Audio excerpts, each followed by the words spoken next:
Yeah, so good morning, everyone.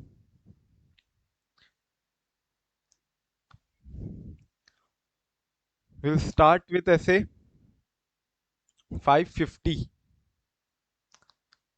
Yesterday we done till 540.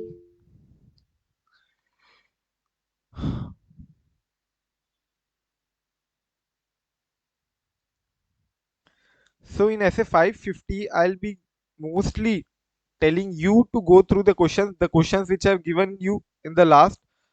We will go through all the basic standard requirements, everything. But questions I'll tell you only to go through once and then we'll again discuss it tomorrow. Doesn't matter.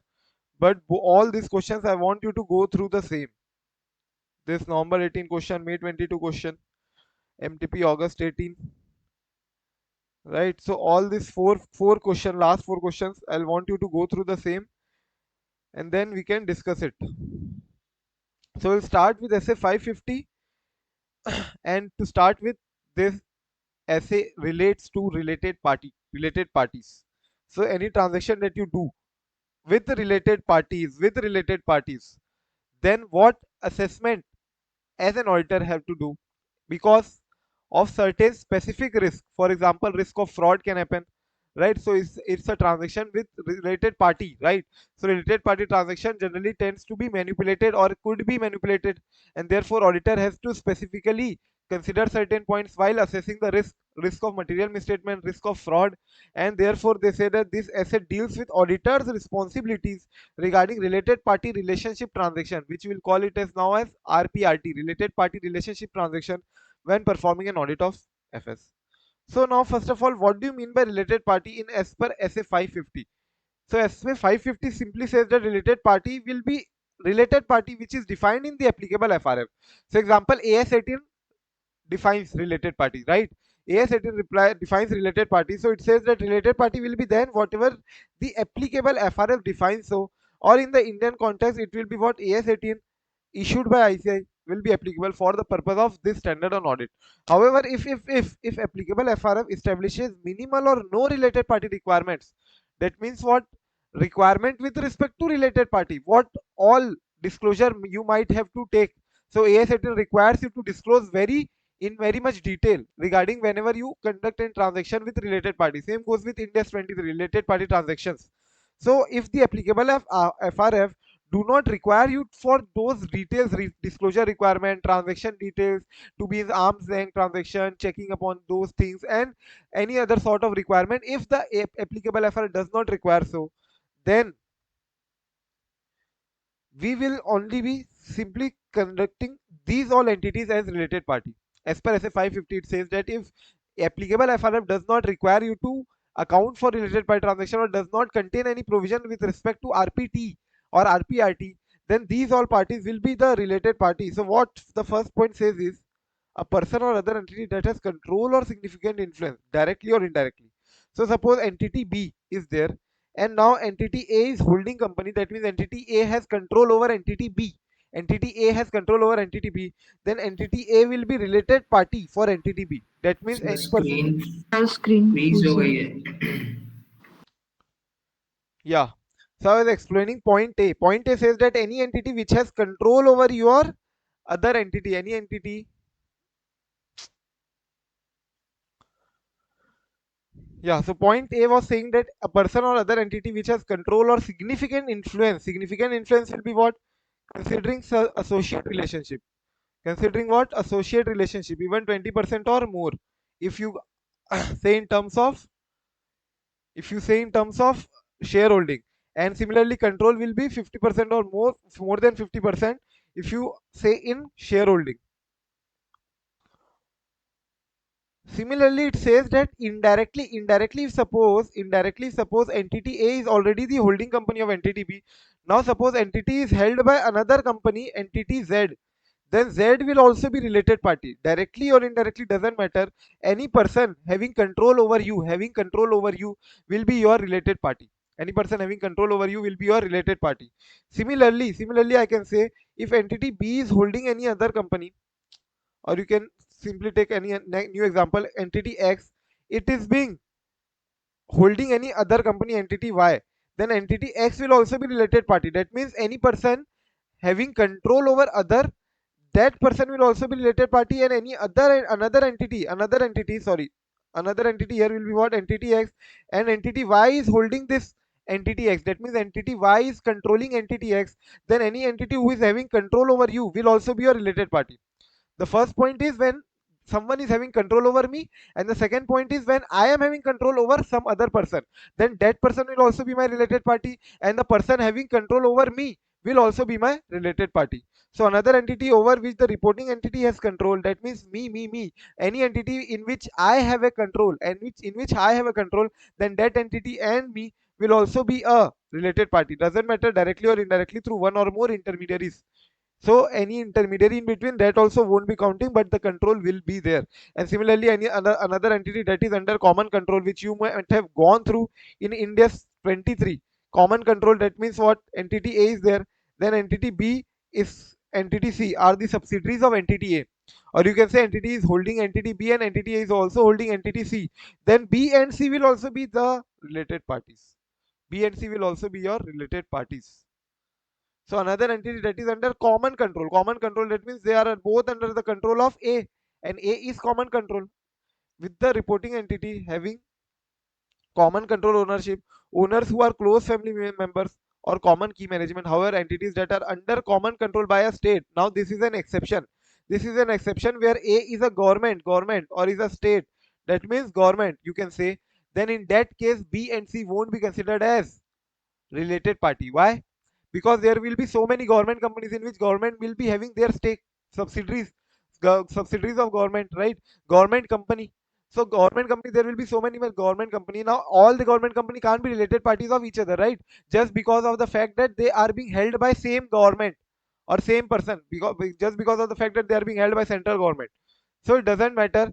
Those will be not be considered as related party. Though will not, they will not be considered as related party. Common key management, however, entities that are under common control by a state, mark this, by a state, that is a national, regional, local government, are not considered related. Not, mark them not related, related, unless they engage in certain significant transaction. Then yeah, if they at all they are related in actual terms, then yeah, definitely they will be related. It's not like they will always be unrelated, but just because of the fact that they are being held by common control by a state, then that will not be considered as what? Related parties. So meaning, I guess, is more or less same. Just mark this, that for one question given in last, link through that.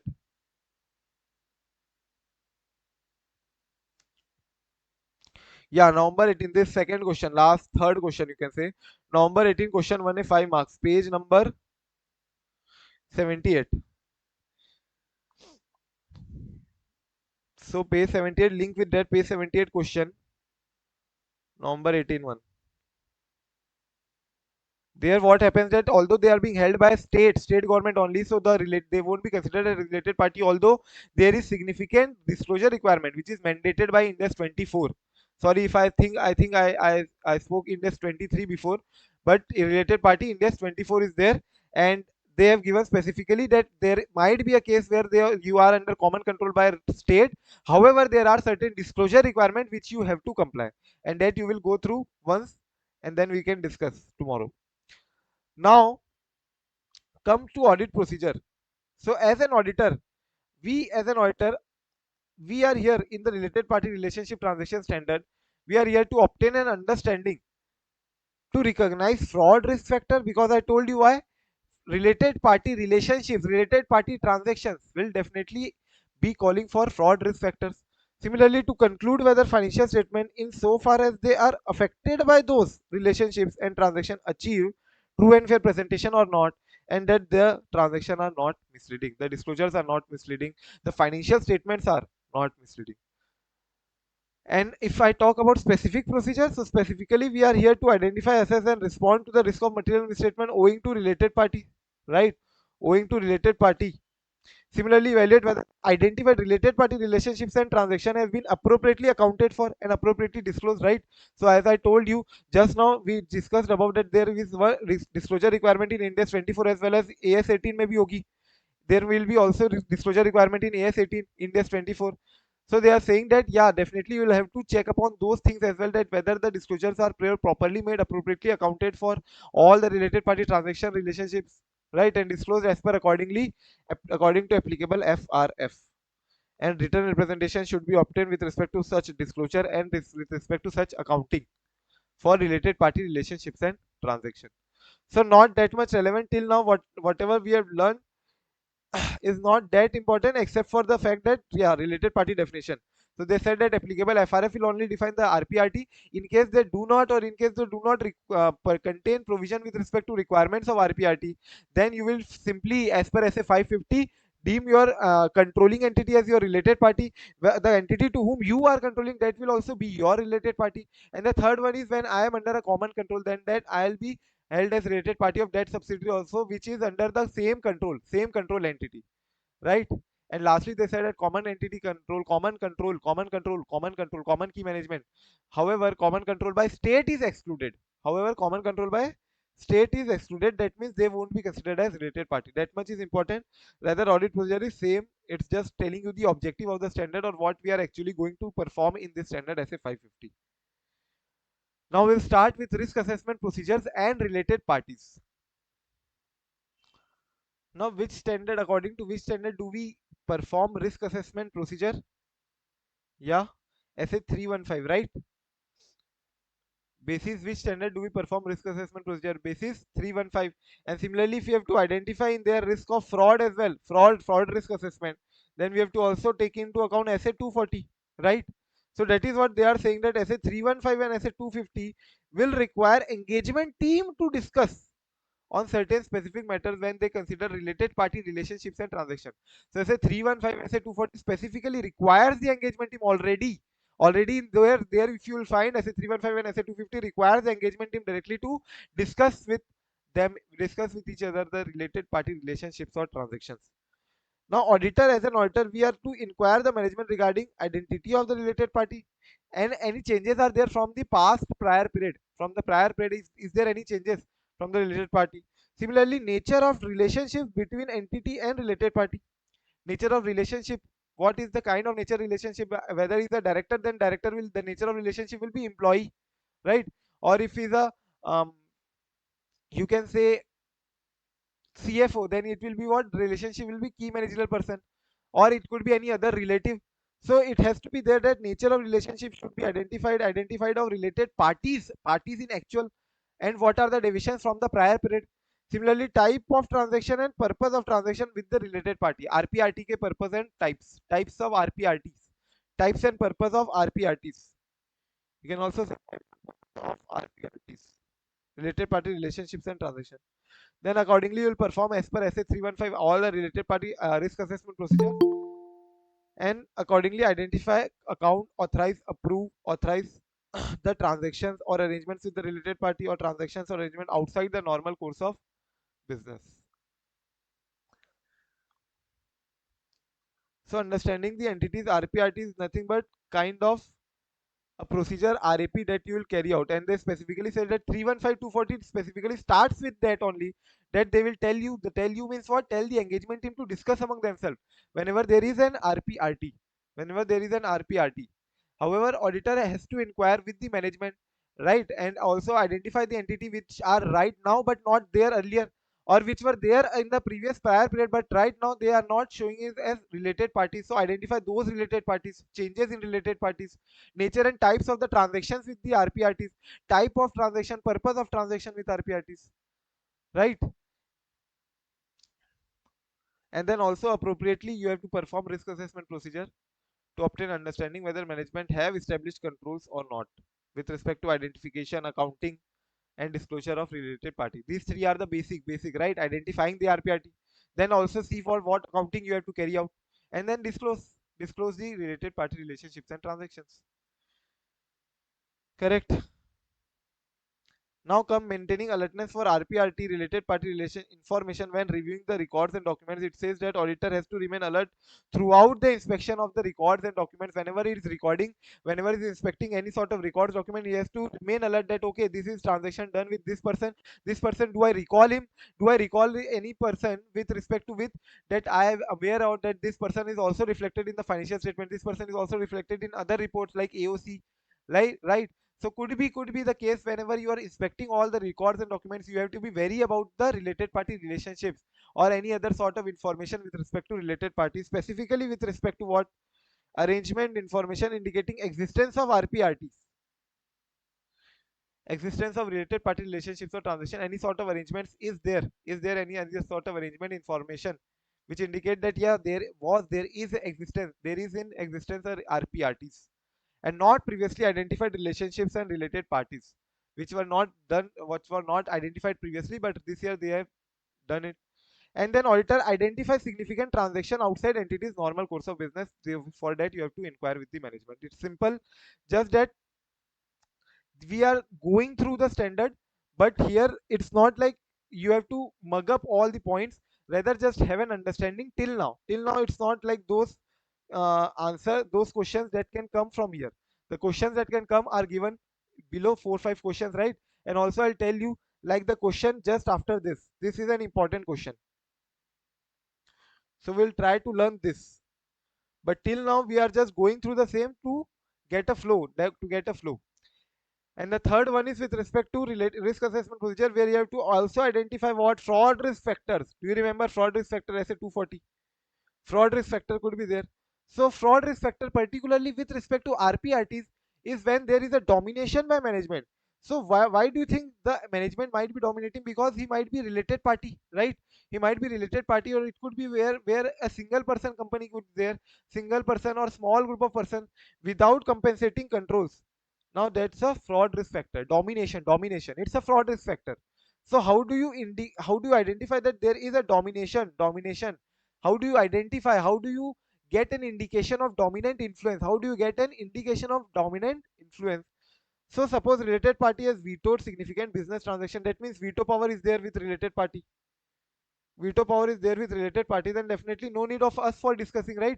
If we whatever we discuss, ultimately the decision lies with the veto power holder. Similarly, there are significant transactions which are referred to related party for final approval.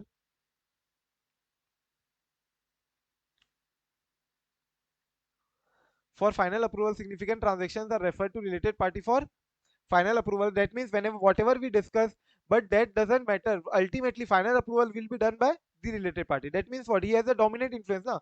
The decision is going towards him. For him to make a decision, finally he will be only be carrying out the decision making process. Doesn't matter whatever we speak, doesn't matter whatever we discuss. Similarly, now we have stopped debating as well. No or little debate amongst the management or amongst the TCWG. That again shows that okay, fine, their opinion does not matter. That means final approval lies with the veto power holder only. Then why to debate to such extent, right? So no or little debate. And similarly, transaction involving the related party are rarely independently reviewed, approved. So they are saying that transaction whatever we perform with the related parties, they are not independently reviewed. So they will be reviewed, but they'll be reviewed amongst the ourselves only, amongst the BODs or whatever the employee strength we have. But independent review hasn't happened. That means what, related party transaction should be independently reviewed. Third party test, TPT. Do you remember? So that is what they are saying. Just mark this also as important, where they can link asset 240 fraud risk with the related party. So when they link related party with fraud risk factors. So factors, you will say that one of the factor that I recall is with respect to domination of management. So then they will also ask that what, how can you indicate, how can you identify, or you get an indication of this fraud risk factor that you are pertaining to. What fraud risk factor I was pertaining to was domination of management, and they can ask you that how do you get the indication. So I'll simply say that okay, veto power is there, then what's the point of discussion? And also it goes for final approval to related party only, so doesn't matter whatever we discuss. Then thirdly, they'll say that if it doesn't really matters for us to discuss, then why to debate? Will not debate, no or little debate amongst the management. And lastly, transaction involving the related party are rarely reviewed independently reviewed. So go through this once again, these all three tables, then we'll move forward. So now tell me, what could be the sources from where you can identify related party transactions or related party informations? Just try to think.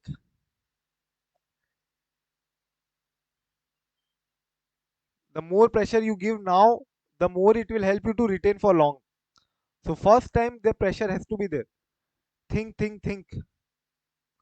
Sources.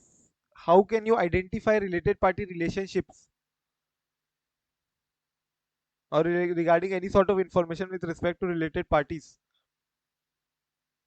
Audit reports से Next audit reports, correct. So you'll get an information from, if you remember, that section 40 capital A subsection 2, right? So there we had to disclose all the transaction that we did from with related parties. So there we used to disclose what, remuneration to director, then the nature of relationship. Their nature of relationship will write as key managerial person or director or employee, and nature of transaction will write as remuneration, salary. Then amount of transaction, payment made, PAN number also they used to ask, right? So that was the format. Now any other thing? Think, where can you identify or indicate related party? sir internal auditor से Internal auditors report, you can say, but internal auditor might not go into that much detail always. It's not a requirement for him to carry out the analysis for related parties. However, in its report you can go through, and if it's given, then yeah, definitely it can be an indication, but it's hard to get by. Anything else? okay. Contact with key employees like Contact with key employees, MD. key managerial persons, KMPs. Yes, KMPs. So key managerial persons are definitely going to be our related party. So what can you go is, Kripali, you can also, yeah, Suneshwaran, definitely shareholding is one case. Top shareholders, they will give you the list. What I was saying is, with respect to key managerial person, you can go through that whether the entity has carried out any life insurance policies. So generally, what they will do is, why will they bring any LIC, right? So company is not a person. So company will generally have a LIC over its key managerial person. So you can go through all such policies. Is there any such LICs that has been issued in the name of company? But however, it is for the benefit of whom? KMPs. So there you can get to know or identify any related parties. Shareholding, what is said by Suneshwaran. Anything else? Shareholding means what? You will have to then go through shareholder register and see anyone is having dominant influence or significant influence. I could not say dominant, but significant influence or huge shareholding, more than 50%. So then that person will also be my related party. Anything else? Think, only 3 points till now. Think, think, think. What? Board meeting minutes. Board meeting minutes, right? Correct. So minutes of the board meeting, they'll definitely discuss what? Discuss certain transactions. So if at all they are discussing transaction with a related party in the board of director, if they have to get approval for that particular transaction, then they definitely will be telling us what, they'll definitely be discussing in the BOD meeting that this transaction is with this party and this party is related to me, or this party is related to that Phalna director. So that will be discussed, minutes of the board meeting or even minutes of the shareholders, right? So if you can say, what we saw is just now minutes of the meeting of shareholder and minutes of the TCW audit report of last year. Yeah, Dhanlakshmi, correct. So from last year you can find out what, who were all the related parties. Not definitely audit report, rather um audit working off market terms. Is there any transaction off market transaction with anyone? Yeah. So you can say that, is there any off market transaction or transactions not in terms of the market, right? Like not in terms of arms and transaction, right? So bank, legal and third party confirmations obtained as part of the auditor's procedure. So you can obtain this confirmation from banks, obtain the confirmations from any legal bodies, regulatory requirements or third party confirmations, right? Similarly, minutes of the meeting of the shareholding and TCWG, and such other records or documents which we will see now, which we'll see below.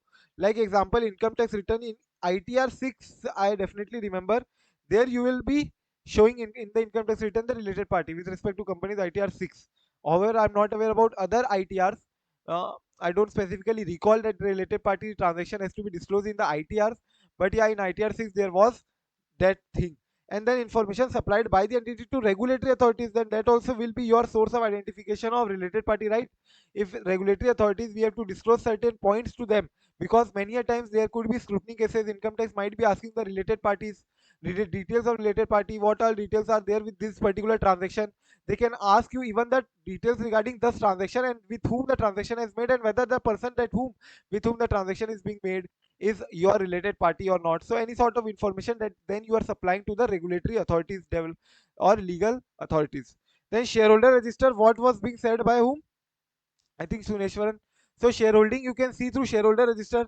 If you remember, have you done company law, MBP 1, MBP 2? Have you all done company law? Do you remember section 184, section 186, 184 MBP 1, where you have to disclose by each and every director any conflict of interest is there or not? MBP 2 is where you have made the investment in other companies, so that is kind of an investment register. Similarly, there will be what? Shareholder register, to identify the entity's principal shareholders. Who are the entity's principal shareholder? You can go through shareholder register. Then there is any conflict of interest from the management or TCWG, then that statement with respect to both of them, that whatever be the conflict, they will show that. Loan guarantee securities and investment, section 186, correct, Sony? So there also you can try to identify in where I have made the investment, and therefore those investments in which companies investment I have made, those companies can be my related party, yes or no? MBP2, through from MBP2 you will get to know what, where I have made the investments, and wherever I have made the investment, has it turned into associate relationship or subsidiary, and if yes, then that person will also be my related party, right? Similarly, records of entities investments and those of its pension plans, contracts, agreements with key management. So whatever agreement or contracts you have with the key management or TCWG, which was rightly said by Krupali also, right? And we can link this to this ninth point: life insurance policy acquired by the entity, and this LIC will be acquired by, for whom? For key managerial person. Then any other contract which you have tried to negotiate and you have successfully renegotiated any terms of contract, contract renegotiated by the entity during the period, that can also be an indicator of related party relationship or transaction, because generally at the end moment the contract is not terminated or renegotiated. Similarly, internal auditors report, you can say that if they are covering the related party transaction, related party details, then you can get the details from there. However, if not, then we'll have to see otherwise. And documents associated with entities filing with securities regulator, example what I was telling you, suppose AOC 1, as far as I remember, AOC 1 or AOC 3, there the details used to go to MCA. Details will be provided to MCA with respect to related party relationships or transactions. So just go through this once again, possible sources. You'll tend to recall at least 6, 7, 8 points.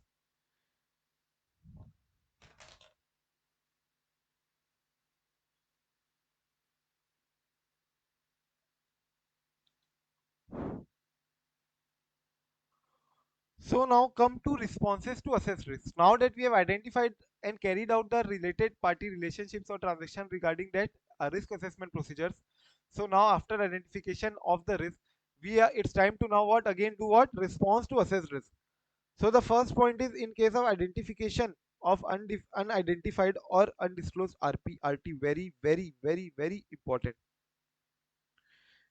So this is a general question which generally comes from SA 550. In case you identify any unidentified or undisclosed related party or related party transaction, that means management has not disclosed any RPRT with respect to these related parties, but however you find that these parties are related to the entity. So identification of unidentified, undisclosed RPRTs. Then you will first of all go run and tell to the other members of the engagement team. First you will have to go run to the other engagement team members and tell them quickly, फटाफट से communicate कर देना. Then where FRF establishes related party requirements, that means what? FRF AS18, like Index 24 AS18, they prescribe the related party requirements, right? So then you have to request the management to identify now all the transactions.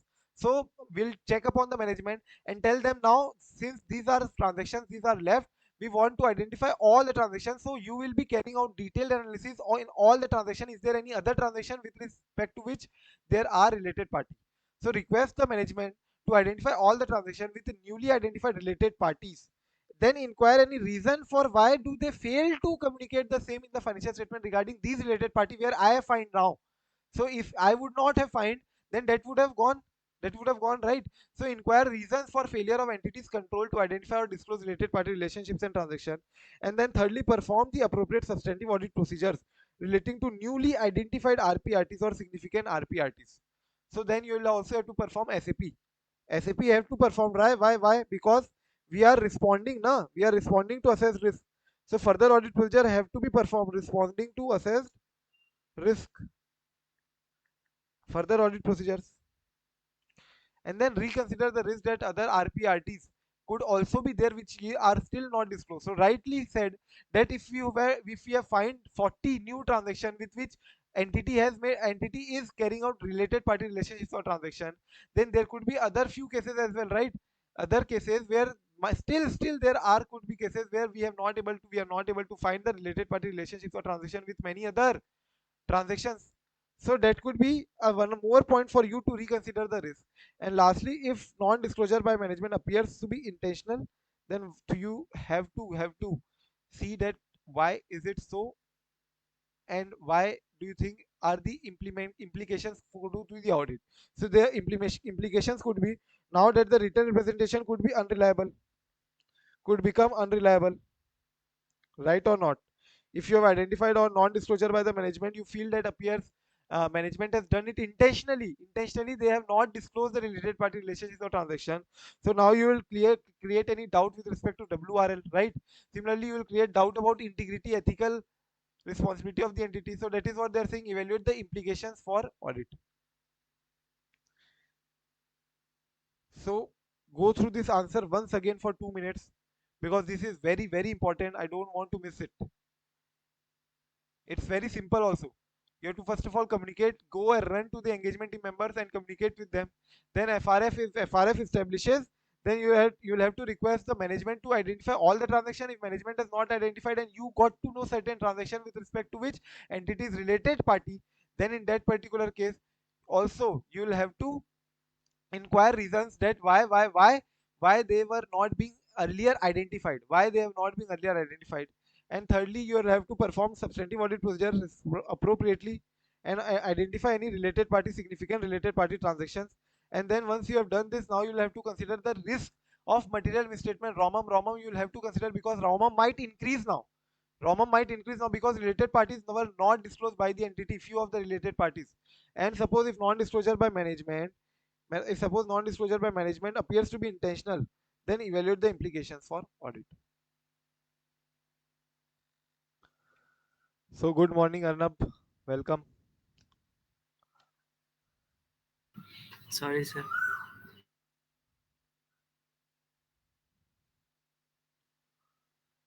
So what plans today? Anyone having specific plans for Sunday?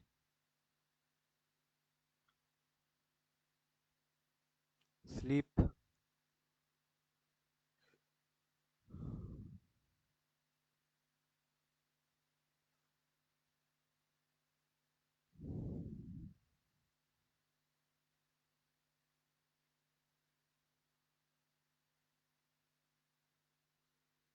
Yes, everyone. Clear or not?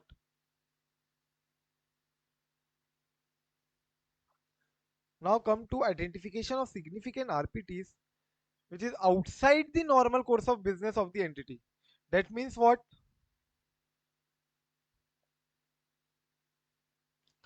All these transactions are not normal transactions which are outside the normal course of business. Can you think of any transaction which is outside the normal course of business? That means it's not a routine transaction. It's not a routine nature transaction. Think, because this is exactly the question that came in my attempt, and I'll tell you what mistake I made. in case of identification of significant RPTs outside the entity's normal course of business. So first of all, my question is, what do you think? What do you mean? What do you can you come out with certain transaction, few transaction which do you think is outside the entity's normal course of business? Yes, please. Sale of capital asset, yes, it could be a transaction which is not in the ordinary course of business. Enjoying rainy day, it will be now become a normal course of business only. So sale of capital asset, apart from that, yeah,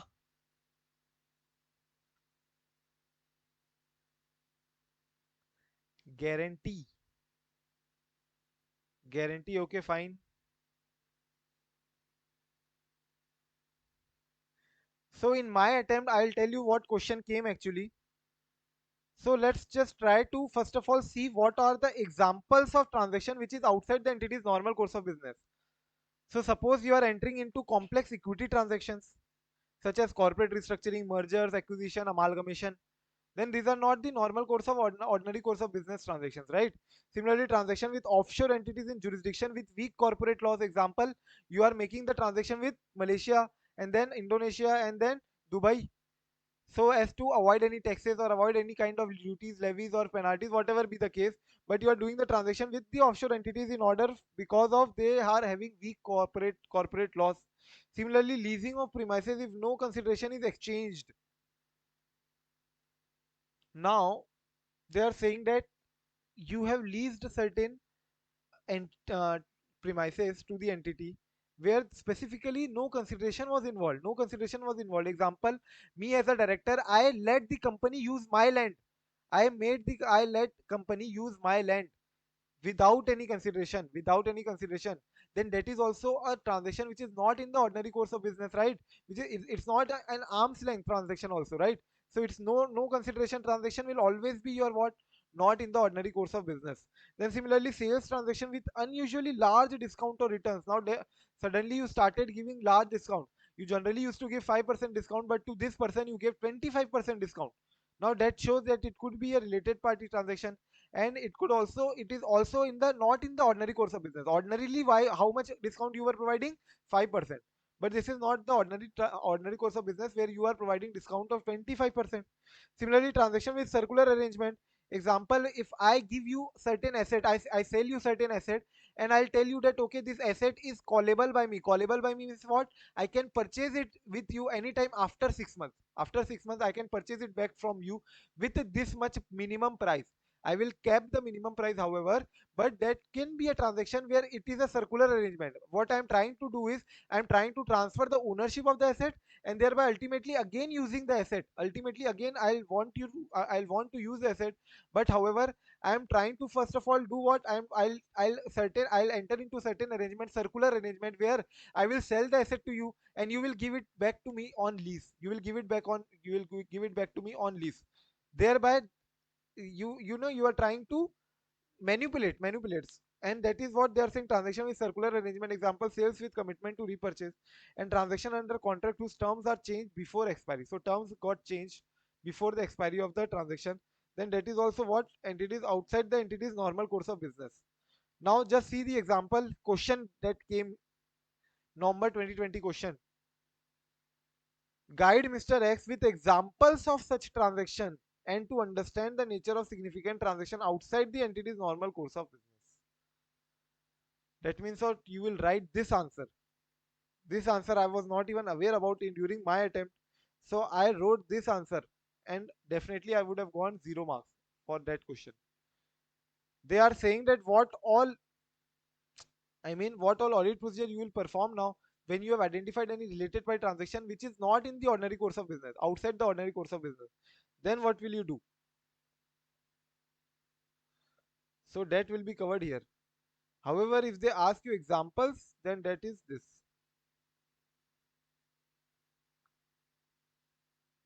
Go through this and then go through this also. What does it say? It says that inspection has to be carried out for all the sort of contracts, agreements, arrangement, whatever contract arrangement you have with the related party. Then you have to inspect those contracts, right? Whether the contract itself specifies about the no consideration point, or about any sort of any other thing which could be identified as a transaction not in the ordinary course of business, not in the ordinary course of business. So you have to accordingly inspect the contract and agreements. Similarly, business rationale suggests that transaction entered to engage in fraudulent financial reporting or to conceal misappropriation of asset. So you have to now also think that why the transaction has to be carried out with that person only, right? So business rationale has to be obtained, and also suggestion has to be there that transactions entered to engage in fraudulent financial reporting or to conceal misappropriation of asset could be there, could be, yeah, it could be. So that also have to be considered. Then terms of the transaction, you have to check whether is it consistent with the management explanation or not. Whatever management has explained to you, you have to also check whether the terms are correct or not. Terms of the transaction are correct or not. And transaction has to be properly accounted for, properly disclosed. Accounting, disclosure, everything has to be taken care of. And lastly, obtain evidence that transaction appropriately has been authorized and approved. So go through these points again. I'm telling you, this is an important question. This question is very, very important.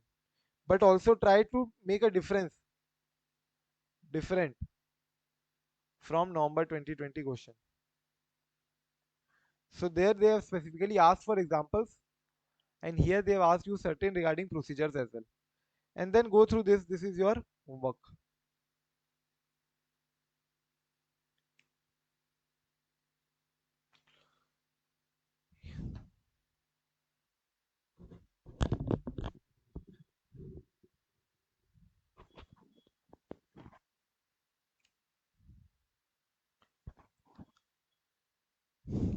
Yeah, come to last few points with respect to what all procedures you will perform in case auditor assessed ROMM due to fraud from dominant influence from related party. Do you remember just above we saw regarding what? Regarding fraud risk factor. As per SA 240, I told you to link with SA 240 wherever you will have to find fraud risk factor. And if that they ask you in terms of related party relationships or transactions, RPRTs, then in that case you will have to see what dominant influence. And for dominant influence, they had given 4 indicators. So that can again separately be asked for 4 marks. Remember, 4 indicators. Do you remember veto power? Final approval has to be done by related party. So we are not at all now. No debate has to be carried out by us. Why to debate? Little debate, right? So those that only they are saying that wherever you assess that ROMM is there due to fraud from a dominant influence from RPRTs, then auditor has assessed the significant risk of material misstatement due to fraud as a result of presence of related party with dominant influence. Then in addition to whatever SA 240 requires you to do, so in addition to that you have to also perform audit procedures such as the following to obtain an understanding of the business relationships. So audit procedure has to be carried out to obtain an understanding of the business relationships that such a related party may have established directly or indirectly with the entity, and to determine the need for further appropriate substantive procedure. What all procedure you have to carry out? You will inquire with the management, you will inquire with the DCWG, you inquire with the related parties also. Then inspect the contracts, documents, inspect the contracts with related parties. Appropriate background research have to be carried out, right? And lastly, review of employee whistleblower reports. Well, these are retained. So whistleblower policy, whistleblower reports, you can go through them, and you will also tend to find that yeah, there are certain matters which have been raised by the employees. Employees have raised that yeah, these transactions are done with related party and not at arm's length price. Whatever kind of complaint they can raise, right, in the whistleblower reports, in the whistleblowing reports. So you can go through them. So just go through this, and also I'll want you to go through this point also. Control environment, obtaining understanding of control environment that mitigates the ROMM with respect to RPRT. So control environment, if you remember, was the brain of the all the components of the internal control. Do you remember internal control components? The first foremost important component was control environment, I told you. So definitely there has to be certain controls in the control environment, right? The control environment should be such that yeah, related party relationship transactions are being carried out smoothly. So go through this. How do you will how will you fetch the requirement of SA 315? These points can come. See, this control environment, this is a question which I was telling you, remember, in where I have included few more 2 3 questions. Try to include 2 3 questions which I feel that expect that yeah, they can ask. So you can just go through this, but do not heavily start revising this. topics, you just need to have an idea what all points were there. Mota mati points should be able to recall, but not no focus on the language in these question like this in with the homework I am giving you, and also this question, Romam due to dominant influence. So go through these two questions, and then go through these four questions also. Go through all these four questions, not four, I think five.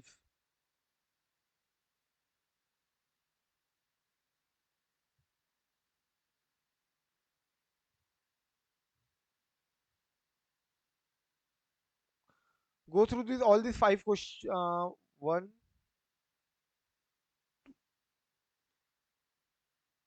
yeah, four questions.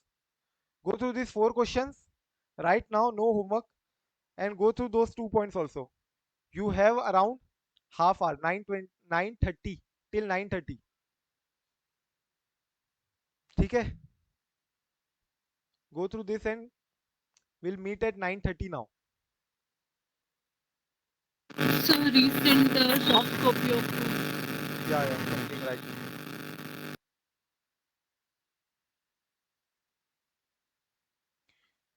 Yes. So any doubt you have in any question? Did you get the May 22 question? It was really, really good question that they framed. It was a compulsory question, second question only. And I'll tell you uh, that after the paper, everyone was a bit like it was a tough paper, and like everyone was messaging. So I was just going through that second question, and it was not there in our book. It was not there in our book, this question.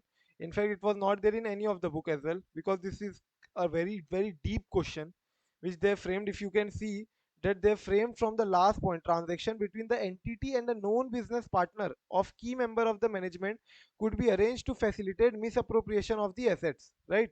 So known business partner of a key member of the management, known business partner of the key member of the engagement and the entity. So they have tried to frame the transaction like kind of that only. JKL Limited engaged in the business of construction real estate having various prospects. Now they said that observe that huge amount of subcontract payment were made to JB Associates, a partnership firm in which director of JKL Limited is a managing partner there. So they have tried to create a transaction from here is the last point, and then they ask that as per say 315 and 240, what all specific consideration have you to carry out for in the engagement team? What all discussions you need to carry out, right? So discussion by CSZ with the engagement team members with reference to the relevant essay. So many students did what? Many students by considering engagement team, they went into essay 220 SQC1 and all. So one mistake was there. The other whoever came also tried to generalize, give the general answers, and that will not help, right? So mostly the question was difficult and the answer was difficult, but the more important thing what I want you to convey is regarding the discussion with after a paper. So after paper when you discuss, so don't discuss on those questions which you feel that you know that is new. It's new for everyone, not only new. 99% of the janta would have done it wrong only, right? Would have done it wrong. So why to waste? I have seen the videos of popular faculties as well. Just after 1 hour 2 hour of the exam, they try to give the answers of all the questions. The most popular faculty, even he did for this answer, he told the answer for this this one, which is not exactly the case. I can easily locate that, okay, not the language is not at all fitting. So then I searched, and in the bare standard I could find this, and I gave it in the telegram group as well that okay, don't worry, the answer is not what all are discussing, and this is a new question for everyone. So don't worry, this is the answer. If you have gone through the same, that okay, fine, and even if you are done it wrong, then also it's absolutely fine. You have to comfort yourself instead of worrying about the part that okay, I could not attempt it right. that's that is very, very important for you to assess that whether or not we should worry on which question, the one which is new for everyone, which is out of the box, out of the glue for everyone, and why to discuss on that question. That is my main concern. So this was that one question. So if you can see, You have to discuss with the engagement team all this point, nature and extent of relationships and transaction, emphasis of the importance of maintaining professional skepticism throughout the audit, that if at all the kind of transaction that we are finding is with related party transaction, then we have to assess based on SA 315 risk assessment procedure. Also we have to now think on the lines of SA 240, right? Similarly, circumstances or condition of the entity that will indicate the existence of RPRTs. So all this point has to be there.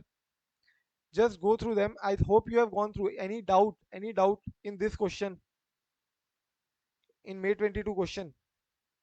Any doubt why this is the answer, why not any other answer, or I have not understood few point? Bolo bolo. So you have to address these 5 points while you are discussing with the engagement team members. You have to address these 5 points.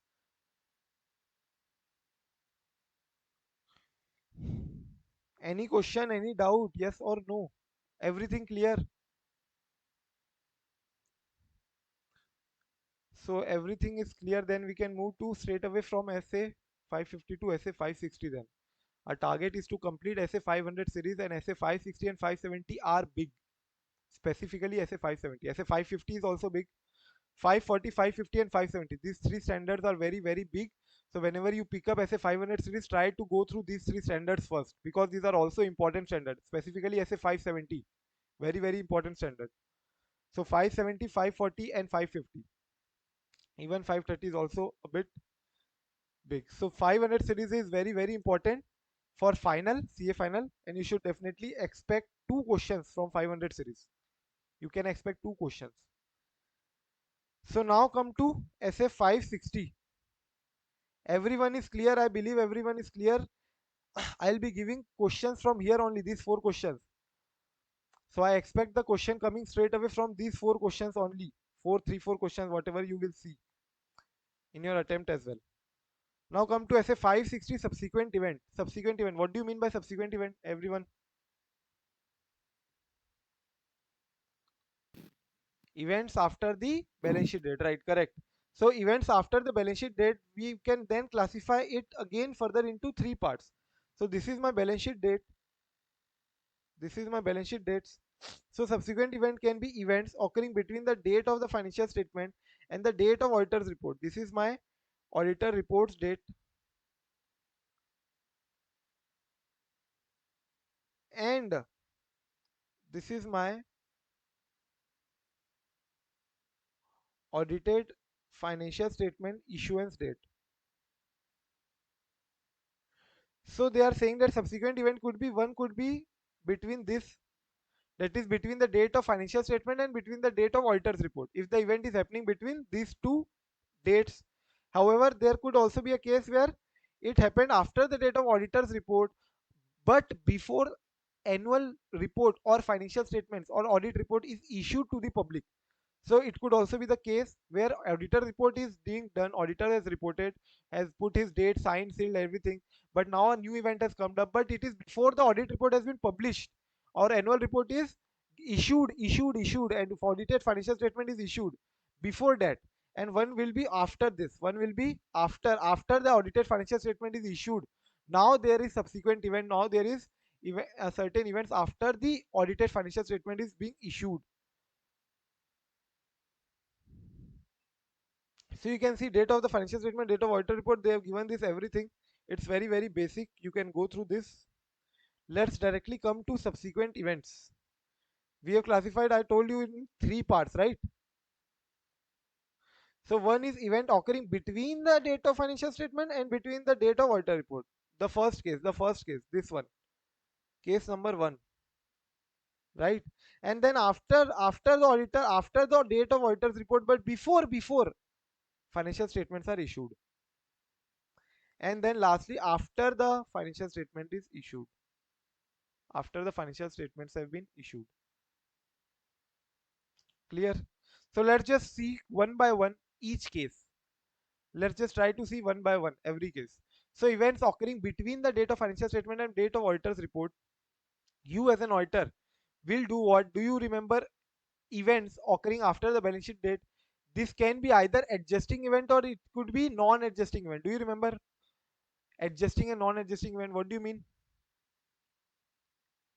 AS29 if you know, or Ind AS 37, adjusting So and whose non-adjusting event.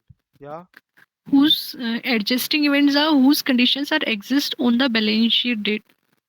condition existing on the balance sheet date, but the events have then confirmed even more, right? So will we Mm. adjust it in financial statement, right?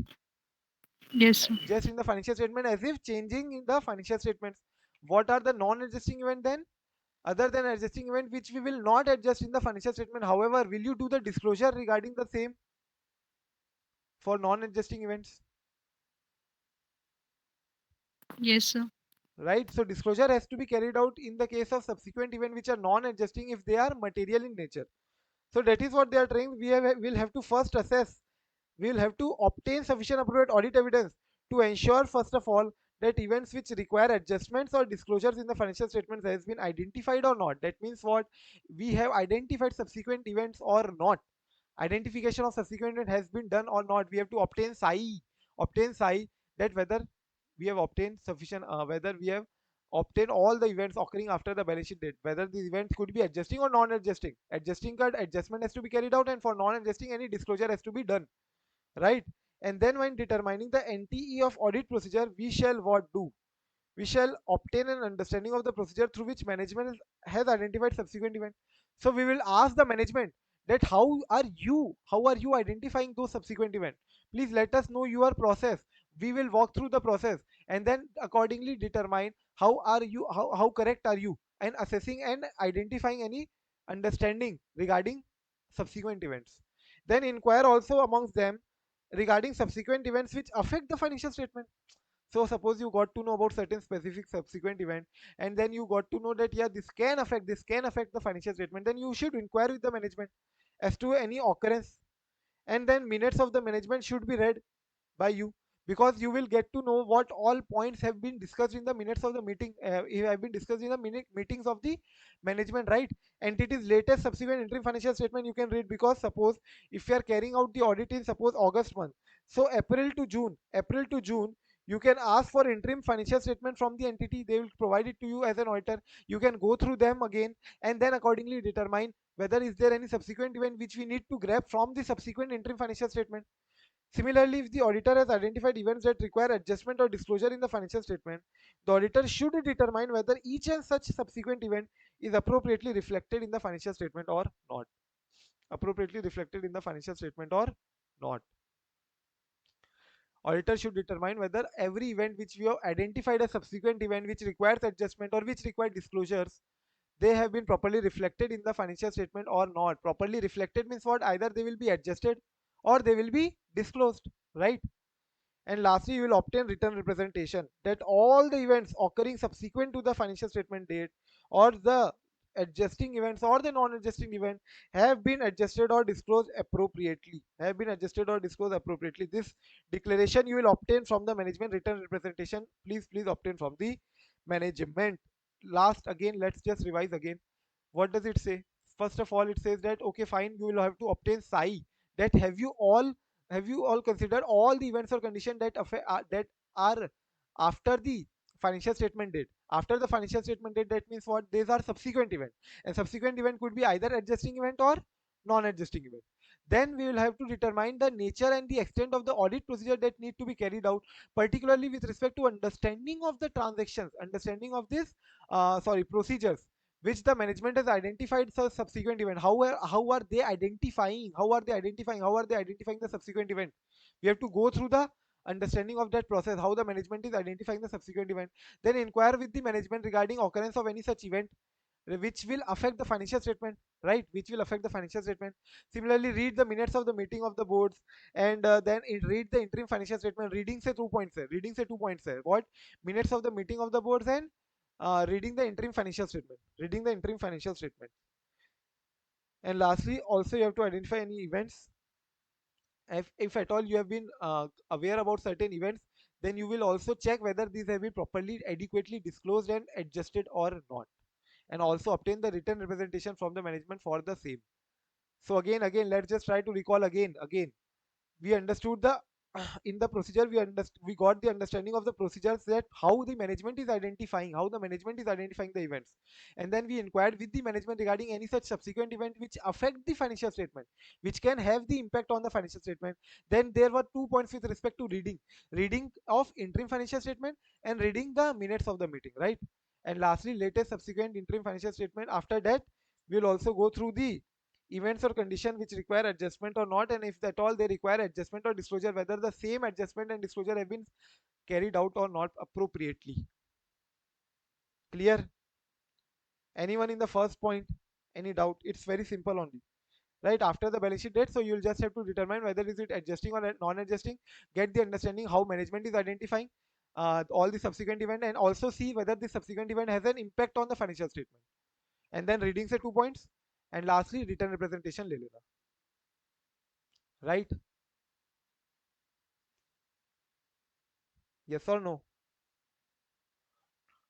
Now, after the date of auditor's report, but before the date of the financial statement issuance, after the date of auditor's report, but before the date of issuance of financial statements.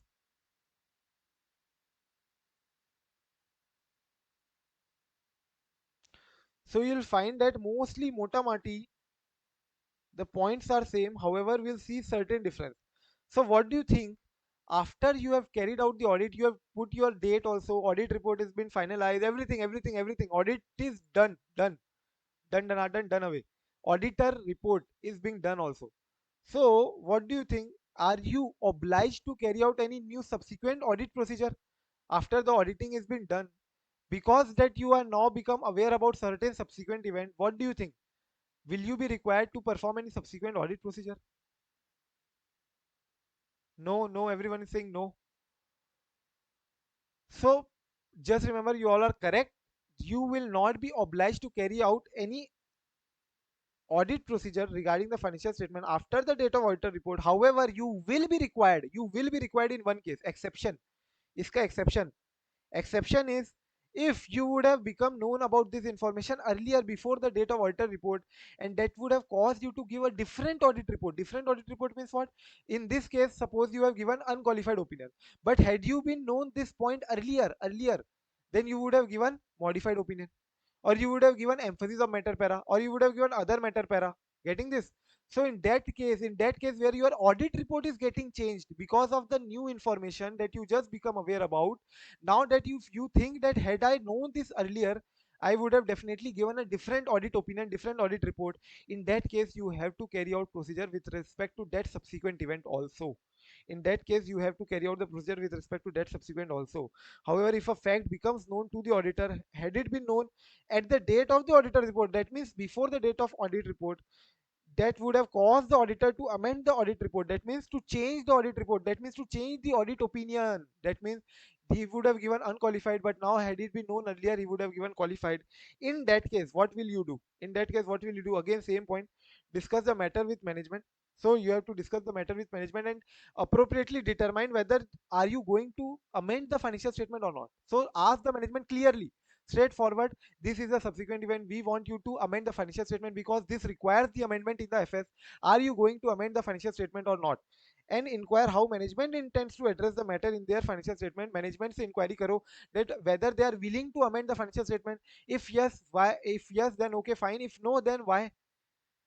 If management amends, then well and good. If management amends, then very good. Then you will have to extend the audit procedure to the date of the new auditor report. So suppose you given the audit report on 15th September, fine. So now if suppose you are carrying out the audit procedure on new subsequent event only on the new subsequent event, then you will extend the date of the new auditor report on 30th September. And then you will specifically write that between 15th September and 30th September, we carried out the audit procedure on this subsequent event only, and not on all transaction and all events. We don't have to carry out the audit procedure on all entirely on all the transaction between 50 to 30. Getting it? We have to only carry out audit procedure on the subsequent event only. And that is what they are also trying to say you, that you can also provide a new auditor's report on the amended financial statement. If the financial statement is now amended, you can just change your audit report, audit opinion, and accordingly issue a new audit report wholesomely. And then also say date of audit report which should not be earlier than the date of approval of the amended FS. Definitely correct. Date of audit report should not be earlier than the date of approval of the amended financial statement. How can it be so, right? Sir, if the fact is known earlier, but there is no change in auditor's opinion, then also it is included in the exception. No, it will not be included. Then Lakshmi, it will straight away, there will be no obligation upon you to carry out any subsequent audit procedure. You'll just discuss with the management and discuss how are the management seeing it, whether they are going to amend the financial statement. Definitely they won't be amending the financial statement, right? Because I told you it's not that significant matter. It's not that significant matter. Just wait. ठीक है Dhanlaxmi.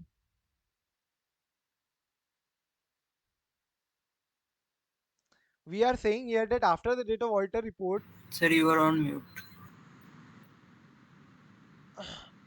yeah, then Lakshmi, I was saying that after the date of auditor report, you aware about certain information, then you are no obligation to carry out any audit procedure on that subsequent event.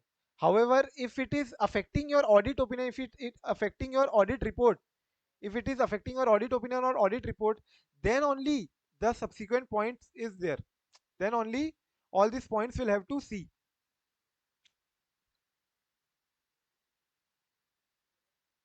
Just wait.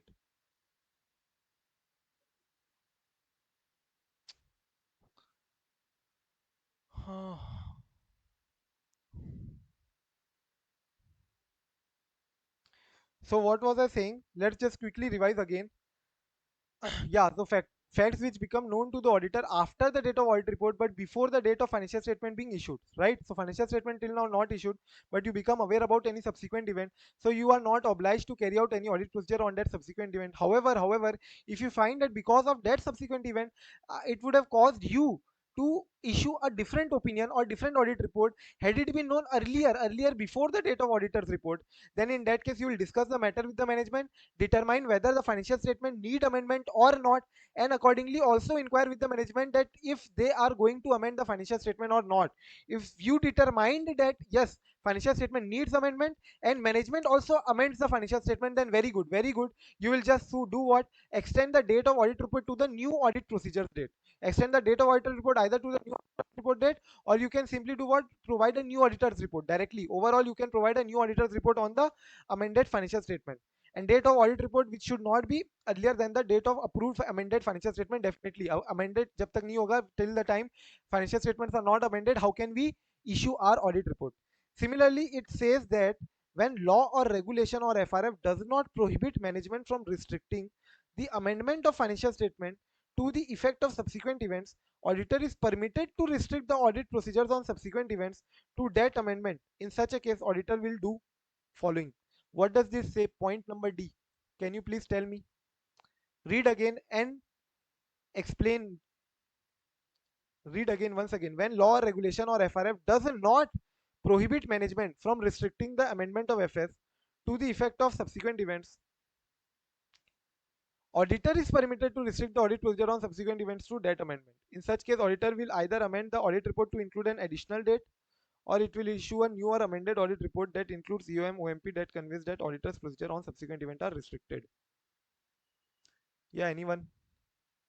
It means that if the management is not required to amend the financial statements in case of subsequent events, then also the auditor is also not required to perform any audit procedures regarding. No, no, it's not that. Read again. That means when law and regulations require any amendment, in that case, what auditor needs to do? Yeah, what does he do?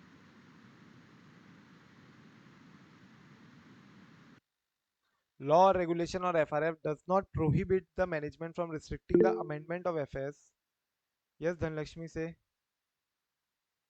अगर law, regulation और financial reporting framework ने कोई prohibition, कोई restriction नहीं डाला है amendment को लेके कि अपन अमेंड कर सकता है फाइनेंशियल स्टेटमेंट को और ऑडिटर चाहता है कि वो अमेंड करे, तो वो कर सकता है। उसके अकॉर्डिंगली वो ऑडिट ऑडिट प्रोसीजर्स को रिस्ट्रिक्ट कर सकता है और न्यू ऑडिट रिपोर्ट भी इश्यू कर सकता है। यहाँ पे उसका कहना ऐसा है कि law, regulation, financial reporting framework का कोई रिस्ट्रिक्शन नहीं है मॉडिफिकेशन ऑफ ऑडिट रिपोर्ट में।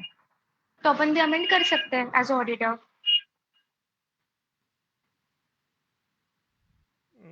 No, again, not to the mark, to the point. What they are trying to convey, you're not getting. Just read इस line by line, word by word. Sir law और regulation में कुछ लिखा नहीं है कि आप यहाँ तक अमेंड कर सकते हो या स्पेसिफिक डेट, और अमेंड करने देता है तो ऑडिटर स्पेसिफाई कर सकता है कि यहाँ तक ही अमेंडमेंट्स का मतलब अमेंडमेंट्स कवर किए या सब्सिक्वेंट इवेंट यहाँ तक कवर करेंगे हम लोग इन audit report. Okay, a bit on the lines which I wanted, but still not there.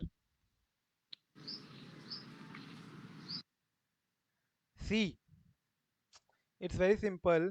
What they are saying that if law or regulation or FRF does not prohibit the management from restricting the amendments of the FS only and only to the subsequent events. That means what? There is no such prohibition that requires management to amend the FS only on the subsequent event lines. That means suppose there is no prohibition, so management starts doing what? Management also amended certain other figures. Management also amended certain other items in the financial statement apart from subsequent event. Apart from subsequent event, so management can amend apart from subsequent events certain other things also in the financial statement. However, you as an auditor, you are permitted to restrict your audit procedures only on the subsequent events to that amendment. So you will not be then again auditing the entire other amendments also. You can only focus on that particular amendment with respect to what? Subsequent event only. You are required to only perform your audit procedure only and only on the subsequent event amendment with respect to the amendment that relates to the subsequent event. However, management could also amend with respect to other matters, not specifically which deals with what? Amendments on subsequent event. If at all law or regulation does not prohibit, law or regulation does not prohibit, then management can do so, right? So in that case, what will you do? Auditor can amend the audit report to include an additional date. So earlier one date was there, 15 September, right? So before this we did what? We extended the date of audit report, but now we will keep this 15 September as it is. We'll keep this 15 September as it is, and this 15 September for will be for the financial statement that were issued earlier.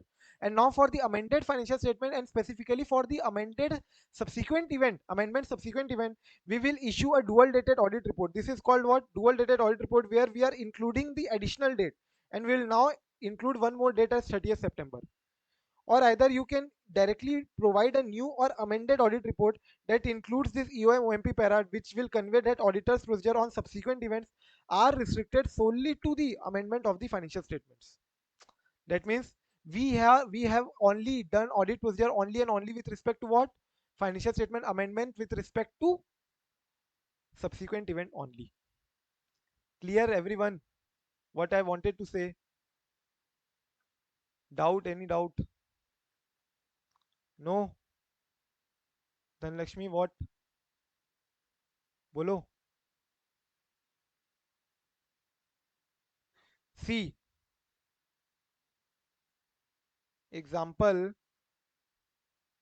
you got to know about subsequent event, you got to know certain subsequent event in the financial statement, and there is no such restriction for the management that they will amend only and only with respect to subsequent event. So they made the amendment with respect to subsequent event. Yes, they made the amendment. Also they made amendment on few other matters which they found that okay, this can be restated. You do, if you know that generally after the quarterly financial statements when released, and when you see in the later quarterly financial statement, there are certain restatements. So restatements means what? There are certain amendments in the financial statements. So you also amended certain other matters in the financial statement, other matters, not specifically leading to subsequent event, other than those, because there was no such restriction or prohibition on the management to only change or only amend only with respect to subsequent event. So they also amended with respect to other matters. Now but you as an auditor can only perform your procedure, or you are permitted to perform your procedure only and only to this subsequent event wala amendment, this you can ignore, this you can ignore. And then when you perform your audit procedure only and only to the subsequent event, you have two options. Either you can give dual dated audit report. Dual dated audit report means what?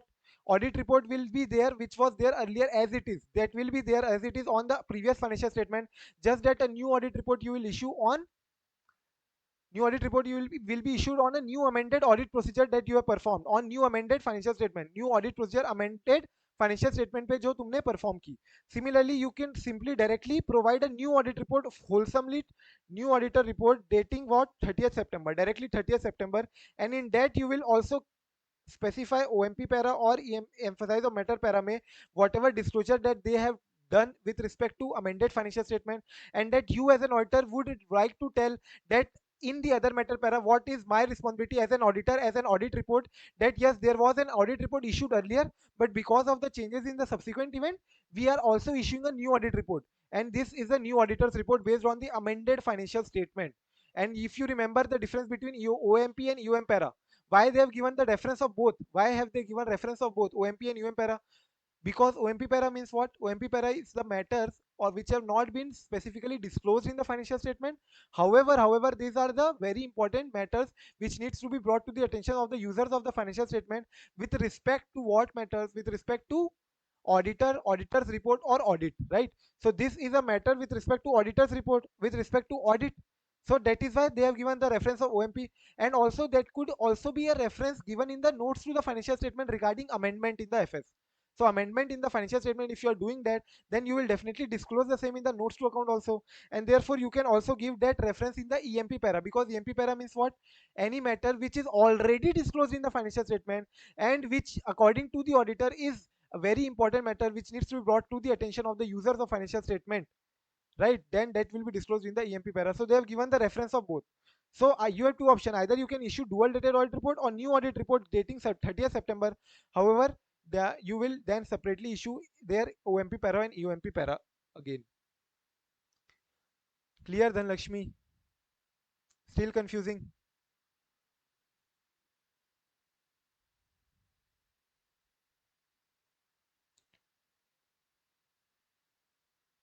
Now, the question arises when if the management does not amend the financial statement. Till now, the management was ready to amend the financial statement. Now, the management is saying that no, we are not going to amend the financial statement.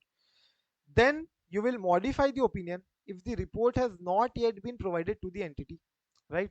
If the audit report has not been provided to the entity, then you will change your report, you will change your opinion, you will amend your audit report, you will amend your audit report and you will change your opinion.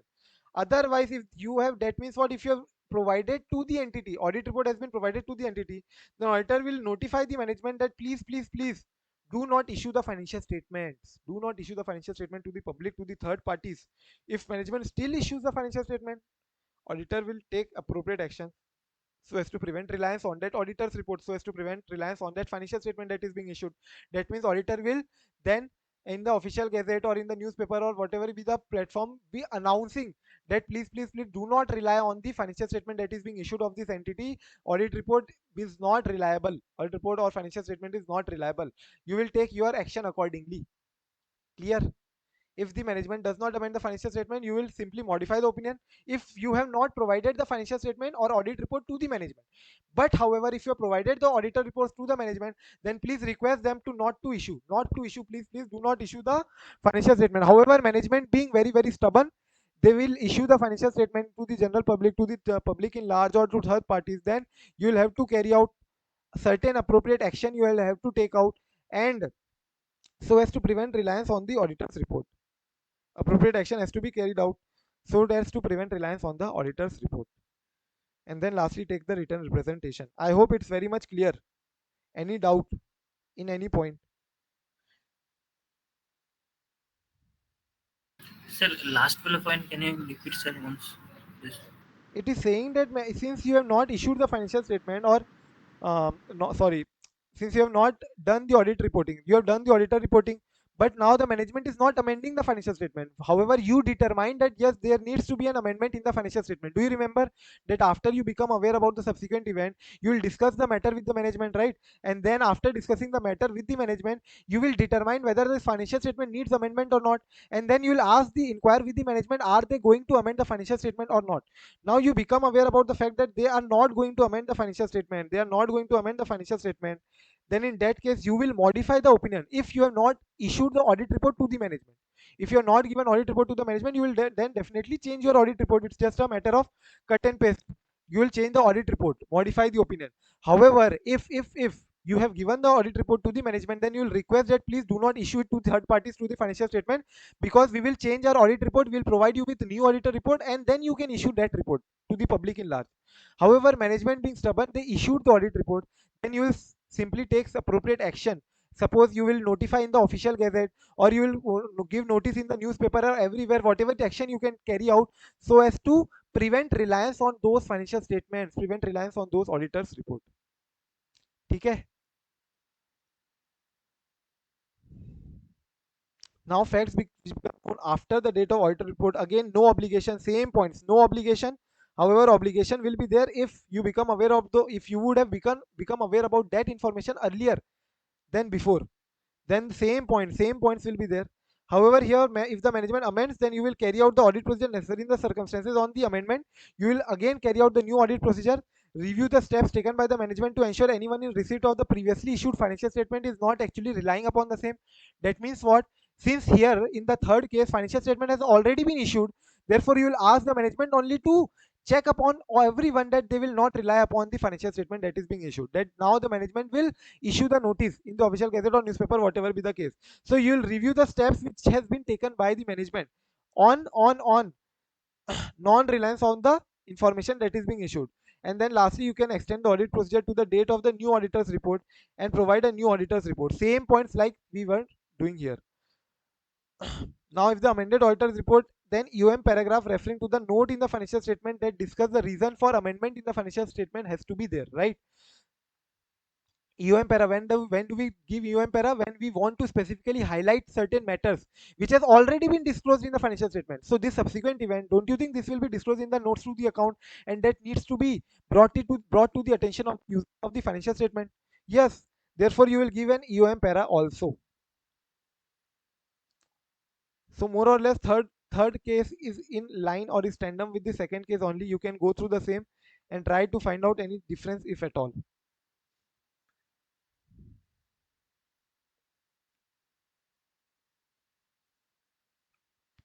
Sir, that means after issuance of the report, financial statement to the general public, again there will be notice by the board that please ignore that previous financial We'll be statement. issuing a new audit report. We'll be Ah, issuing a new set of financial statement. New okay, annual report will be issued.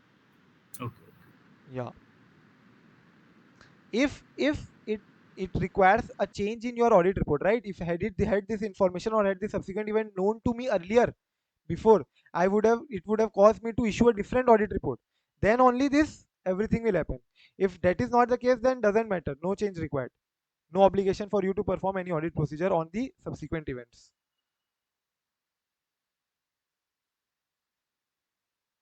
Now comes specific inquiries to be made from the management.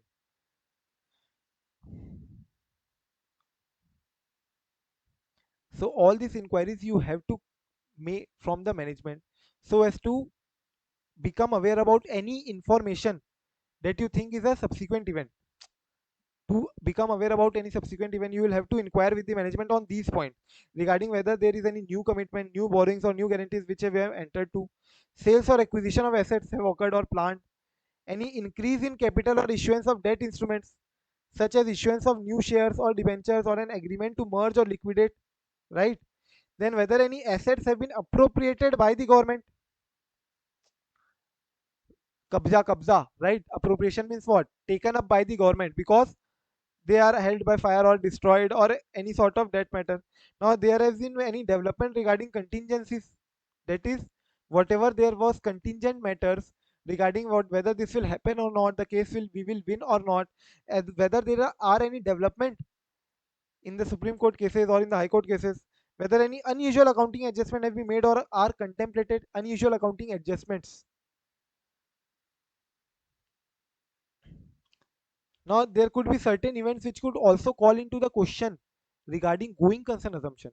Then those are very significant grave matters and that has to be very, very diligently sealed upon.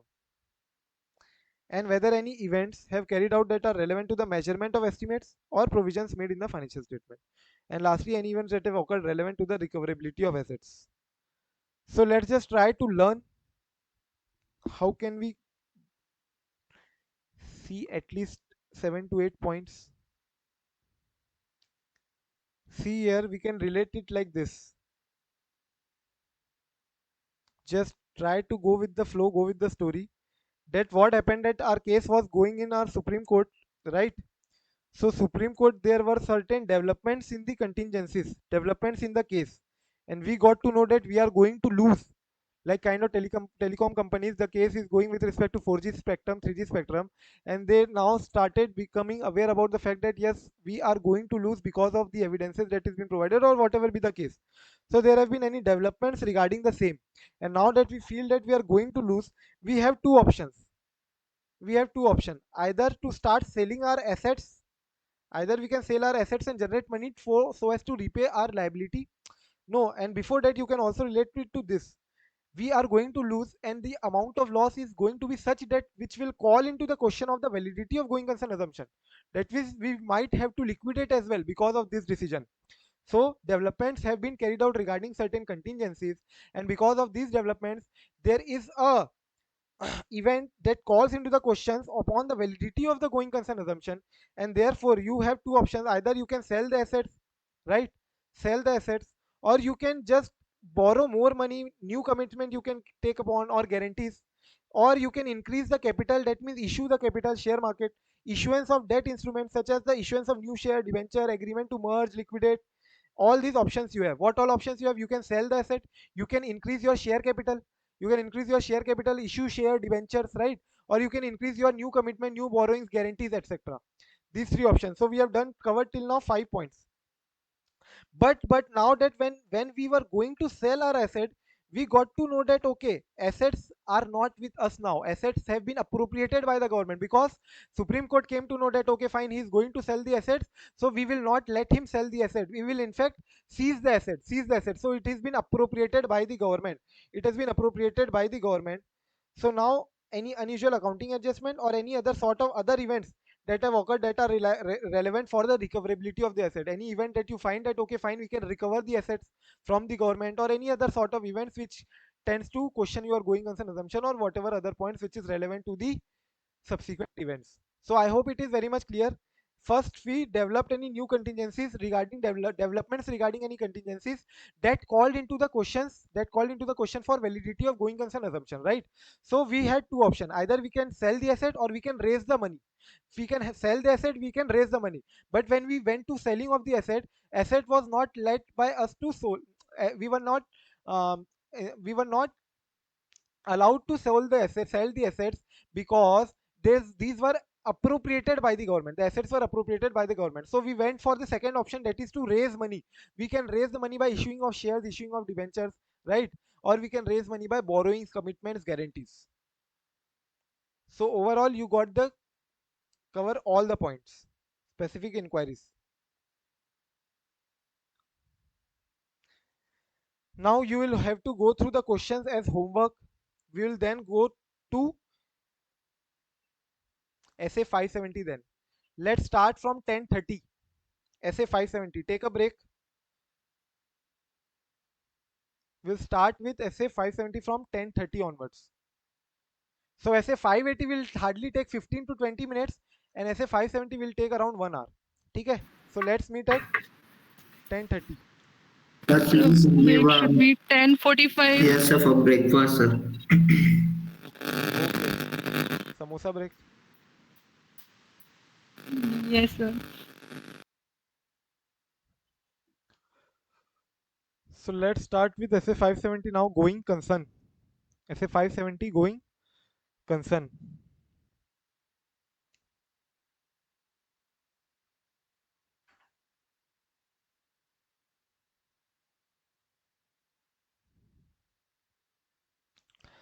So going concern basis of accounting versus accounting not based on going concern. What is the difference? You must be knowing about, right?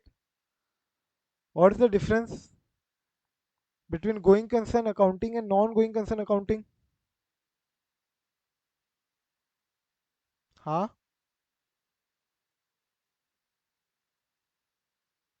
So if the entity is non-going concern, then all the asset will be recorded in the realizable value, current realizable. Correct, correct. So that is why it is very important for us to determine whether the entity will be going concern or not. because entity financial statements of the entity management might have prepared the financial statement based on going concern assumption, but as an auditor you have to evaluate whether the entity is going concern or not. If its going concern assumption is inappropriate, that means management's going concern assumption is not appropriate, we as an auditor believe that entity will no longer be going concern for this financial year, then we'll have to amend our audit report, or we'll have to give our audit opinion as adverse, because all the financial statements figures have been shown as what, on their book value rather than their realizable value. Similarly, going concern basis of accounting is appropriate. It is fine that going concern basis of accounting is appropriate. However, there is material uncertainty (MU), material uncertainty as to certain events or condition which have doubt on the entity's ability to continue as going concern because of few events, because of certain conditions in the prevailing economic environment, industry environment, or the entity's environment. It casts significant doubt on the entity's ability to continue as going concern. Then also auditor has to address those material uncertainty. That means what? Firstly, we'll check whether the going concern assumption is appropriate or not. If not, then find adverse opinion. Even if it is appropriate, going concern assumption is appropriate, but there is a difference between MU, material uncertainty, and inappropriate going concern assumption. Going concern assumption can be appropriate, but at the same time you can have certain uncertainties, material uncertainties related to going concern, and that material uncertainty related to going concern will have to be separately disclosed by the management, and also separately has to be dealt with by the auditor as well. And this what I've told you just now in 2 lines is the crux of this standard. 90% of the time the question will be from here only: going concern assumption appropriate, inappropriate. And even if it is appropriate, you will have to then tell, they will be asking you as a management, what all points of disclosure are you required to make in the case of material uncertainty related to going concern. And similarly, if the management has disclosed those points, then as an auditor, how will you deal with the material uncertainty, getting this? So our flow of this standard will be: first of all, we'll identify financial events, or we'll identify operational conditions, or we'll identify other conditions. So there are conditions or events, right, which cast significant doubt on the entity's ability to continue as going concern. So firstly, we'll have to identify all those events and conditions. We'll go through them separately. Then after we have identified those events or condition, we'll see and perform any additional audit procedure, so that to evaluate whether there are any mitigants as in there are these events or condition, right, they can impact the going concern of the entity. So we'll look for mitigants which can mitigate the effects of these conditions or events. These conditions and events, there should be an event, or there should be our plan, our projections, which can mitigate those events or conditions. If as an auditor I am satisfied with this additional audit procedure, and is satisfied with the plan and forecasting of the entities so as to mitigate those events or condition, then fine, I am okay. If not, then i'll I can say that material uncertainty related to going concern, or even I can go to evaluation of going concern assumption as inappropriate. So that is going to be the flow. So let's just come to last point first. Last point, that means last point of the standard before questions. You will see that events or condition that may cast significant doubt on the entity's ability to continue as going concern. That means what? First of all, we will have to see all those events and conditions, because these are important, not in terms of direct question that they can ask. Definitely they can ask, doesn't matter, but that used to be asked in IPCC level, right? They will directly tell you to write all the operational events or condition that cast significant doubt on the entity's ability to continue as going concern. So so that won't be happening in final, I guess. However, they will be giving you any one condition in the question, and based on that condition only you will be able to assess that yes, this is a question from SA 570 going concern, because you will be able to know that yeah, this is one of the events, right? Because this is one of the conditions that was there in SA 570, and that is why you will be able to identify the question of SA 570 if at all they do not give specific reference, right? So we'll have to go through detail of each and every detail of SA, this events or condition. So first is financial conditions, financial events or financial conditions that make a significant doubt on the entity's ability to continue as going concern. So one is suppose negative operating cash flow. So operating cash flows are negative indicated by historical or prospective financial statement. Whatever be the case, either you are preparing prospective financial statement in which you are deriving negative cash outflows, or you are being indicated through historical cash flows. You have seen the trend, you have seen the past trend that there has been negative operating, not total cash flow, operating cash flows. Then adverse key financial ratios. So suppose debt to equity should be around 2:1, but you are is 6:1. So it's adverse key financial ratios, right? Similarly, substantial operating losses or significant deterioration in the value of assets used to generate cash flows. Indication of withdrawal of financial support by the creditor. So creditors have not stopped providing you with credit. They have asked you the payment. Okay, fine, give us the payment, whatever is required. We are not going to wait for 30 more days.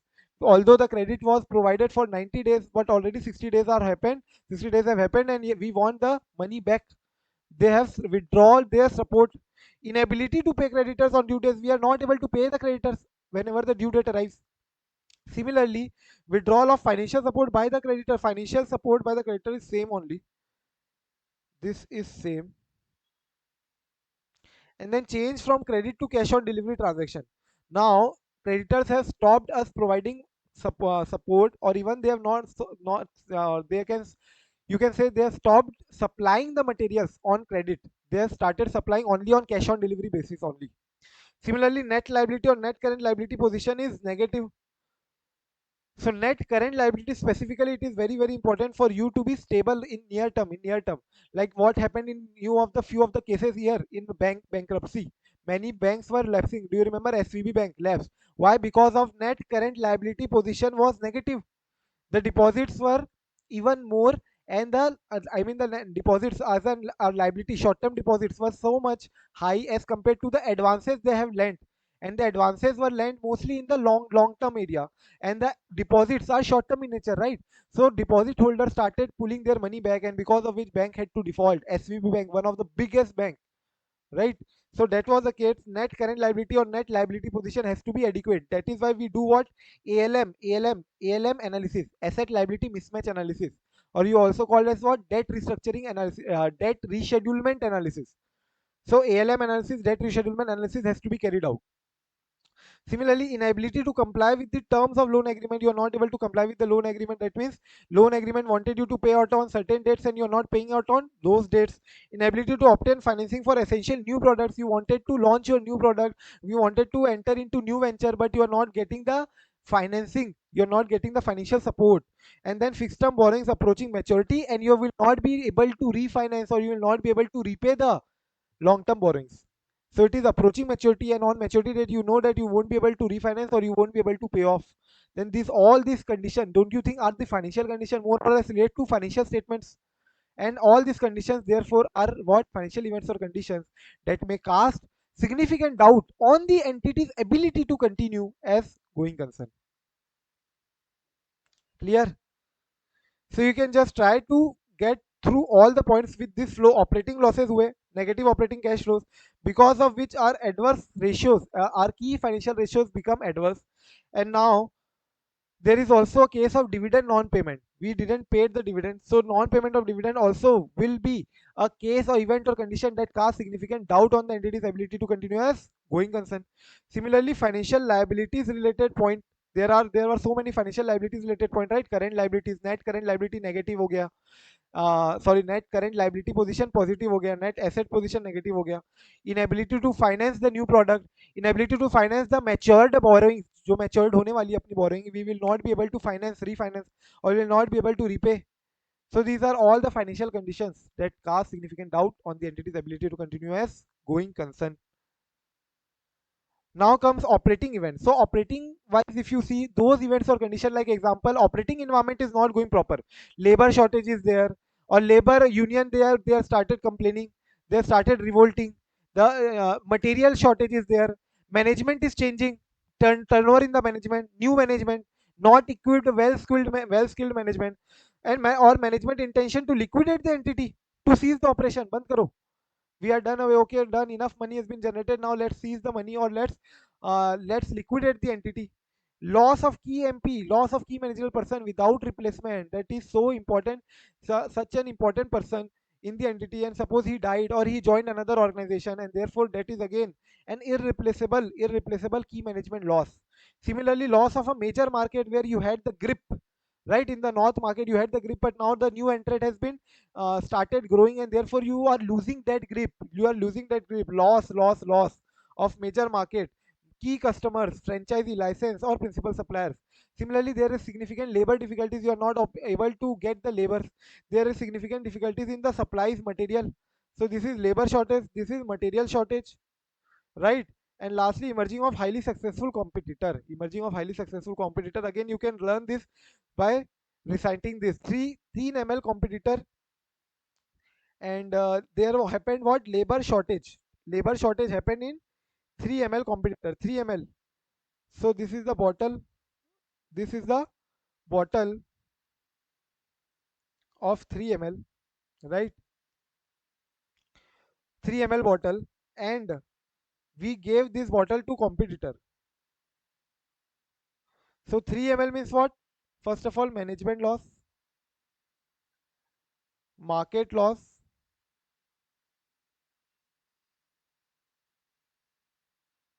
and one more, management liquidate. Intention is to management liquidation, management liquidating,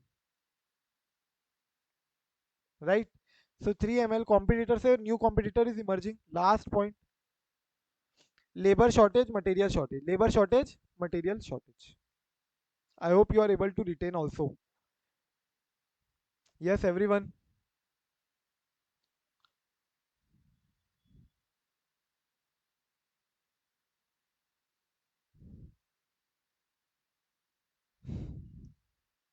Now come to others which are not falling in financial or operating events or condition. Then you can say what? It will fall in other. For example, you did not comply with any capital or other statutory requirement. Do you know there are so many capital requirements for banks, for NBFCs?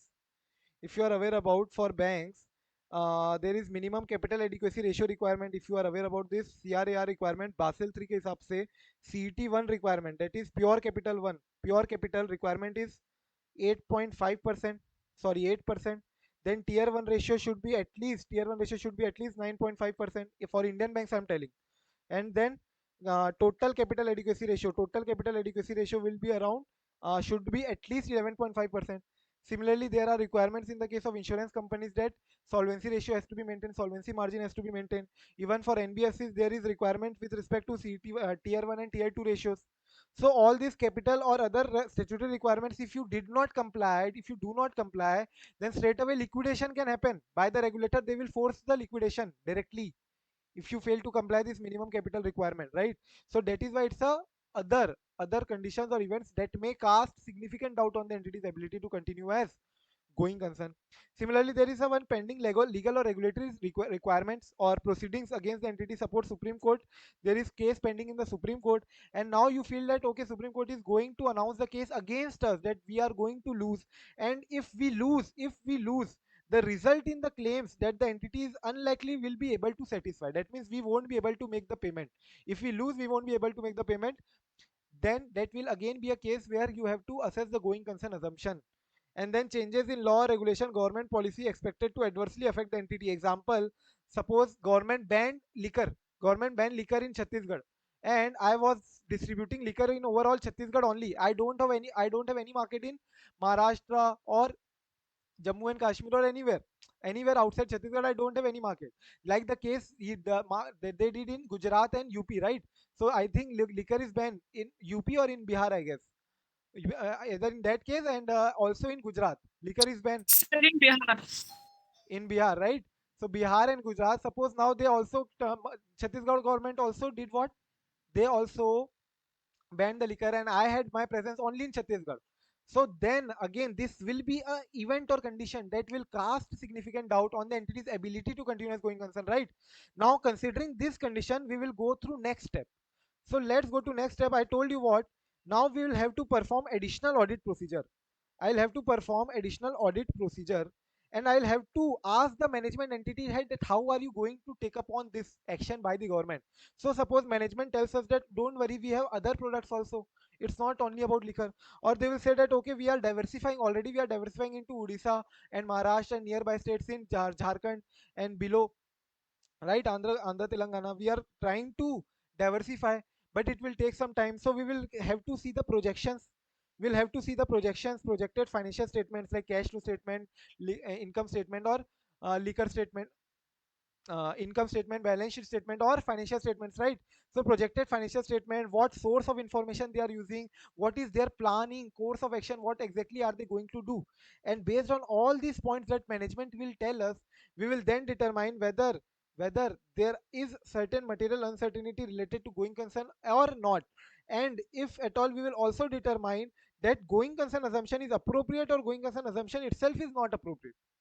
So getting this, we'll have to perform additional audit procedure so that we are able to find certain mitigant events or condition that is mitigating these events or conditions that are casting significant doubt on the entity's ability to continue as going concern. So we have to find those events, we have to find the plan, course of action, future course of action of the entity, and any sort of mitigants on these events or conditions, and then accordingly we will determine whether, if at all, going concern assumption is appropriate or not, right? And lastly, uninsured or underinsured catastrophes when they occur. So catastrophes means calamities, right?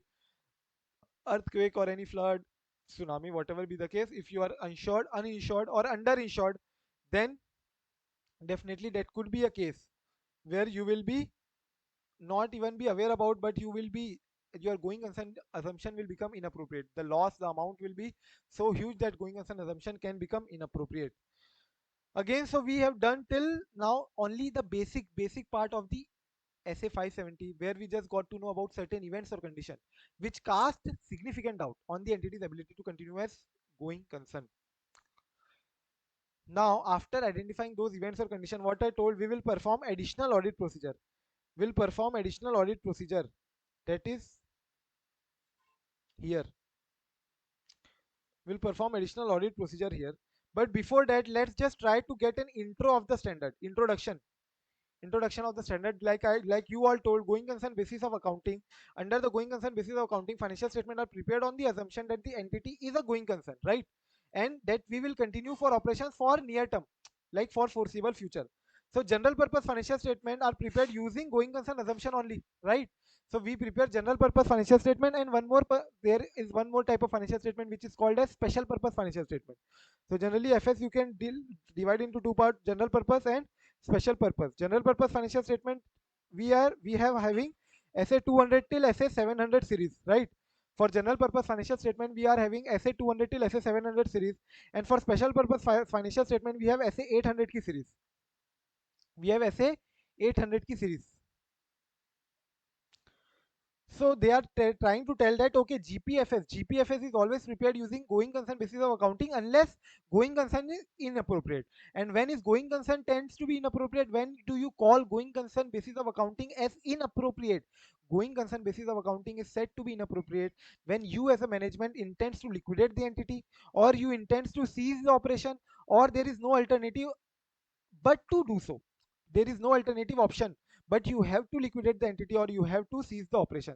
And that is when you call it as what? Going concern basis of accounting is inappropriate. And in that case, GPFS is not prepared using going concern basis of accounting. Rest all time, GPFS will be prepared using going concern only, GC basis only. And special purpose FS may or may not be prepared in accordance with FRS. Special purpose financial statement are nothing but financial statement required for specific purpose, like for banks or for any other entity that require the financial statement of the entity separately for a separate period, not for the financial year. It could be for separate period. It could be for only assets and liabilities, not even income expenditure. That could be the case. Special purpose financial statement. So it may or may not be prepared in accordance with the FRF, for which GC basis of accounting is relevant. So GC is not relevant for SPFS. However, it is more relevant for GPFS, and specifically when GC is inappropriate, then only you will prepare GPFS as non-GC concern. That means what? GPFS will always be prepared using going concern basis of accounting unless management intends to liquidate the entity, or management intends to cease the operation, or they have no alternative but to do so. When you are using going concern basis of accounting and you feel that going concern basis of accounting is appropriate, So assets and liabilities are recorded on the basis that entity will be able to realize its assets and discharge its liability in the normal course of business. That means assets and liability are recognized on book values.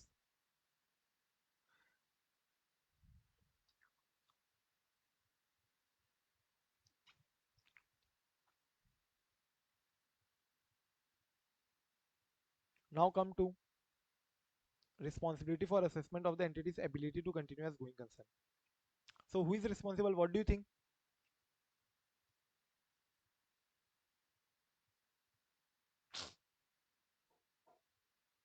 Who is responsible?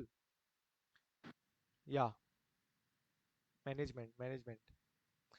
So management will be responsible for assessment of the going concern assumption, right? So it is the management's responsibility. Management's assessment of the entity's ability to continue as GC involves making judgment on a particular point in time about inherently uncertain future outcome of the events or condition. So it is based on prevailing conditions or prevailing circumstances as at that point of time, right? So you cannot later upon say that okay, the prevailing condition did not actually turned out to be as imagined. So that won't be the case, right? We assumed based on that condition happening during that period of time. Now the following factors are relevant to that judgment. You need to evaluate the degree of uncertainty involved, right? Size and complexity of the entity, information available at the time with which the managed judgment is made. What information did you carry when you made the judgment? How big is the entity, whether the entity's transactions are complex, whether the entity's business model is complex. So in that case, GC accounting will have to be specifically looked upon. Similarly, any uncertainty which is associated with the outcome of any event or condition, that also you'll have to tell. And in your assessment, you'll have to consider these 3 points specifically. Now, as an auditor, what do you think auditor's responsibility is in the going concern essay standards? What do you think our responsibility as an auditor is? Yeah, kind of Sir, same in the similar lines what we had learned in essay 240. Yeah. to obtain sufficient appropriate evidence about the going concern. So we have to obtain audit evidence regarding whether management, okay, fine. Management is saying that we are going concern, but we also have to obtain what are sufficient appropriate audit evidences to evaluate and conclude that yeah, fine, management is saying correct only. Yeah, rest others.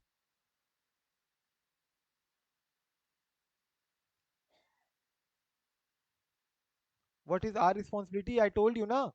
We have to find out, we have to determine that whether the plan course of action that the management is giving it to us, whether is it feasible or not, reliable or not, comparable or not, viable or not, right?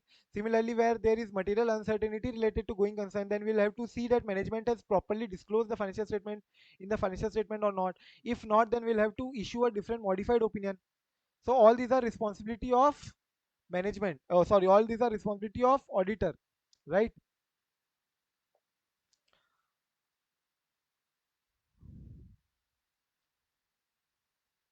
Now see, they are saying that absence of any specific reference to material uncertainty about entity's ability to continue as a going concern in an auditor's report cannot be viewed as a guarantee as to entity's ability to continue as going concern. What do you mean?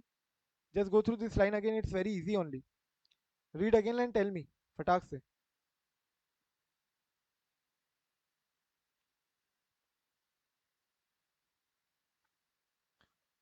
Batao.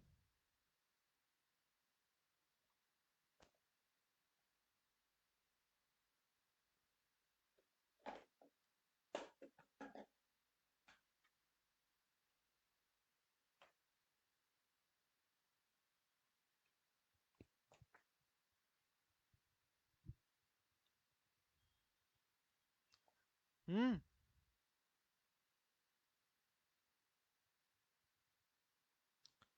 बोलो भाई. Sir, Hmm. sir, if there is no material uncertainty, then in the auditor's report, it is not the guarantee like entity ability to continue is going concern. Like entity further चलेगा ही चलेगा, वो going concern ही रहेगा. So it's saying that even if auditor is not telling in its audit report that there is a material uncertainty related to events or condition that may cast significant doubt on the entity's ability to continue as going concern, that means what, there is no material uncertainty. Even if auditor is saying that, it does not mean that auditor is guaranteeing that entity will be going concern in future. Even if an entity does not become going concern, even if entity falls into non-going concern or entity liquidates in near future, you cannot blame the auditor, you cannot put the auditor in blame. Okay, because these are based on the prevailing conditions, prevailing circumstances. We cannot predict the entire future. During, as of now, there is no material uncertainty, however it can arise in future. So it's not a guarantee as to entity will be always be going concern or entity's ability to continue as going concern. It's not a guarantee that entity is able to continue. Entity can't, entity might liquidate, but that won't held auditor as liable. Now we'll start with risk assessment procedure and related activities. So here you will see that when you are performing risk assessment procedure as per SA 315, auditor will have to consider whether events or condition that may cast significant doubt on the entity's ability to continue as going concern. So up say you will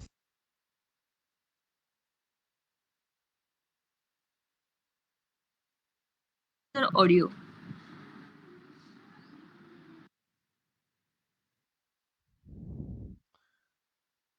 so when you're performing SA 315 all the procedure, then you have to consider those events or conditions.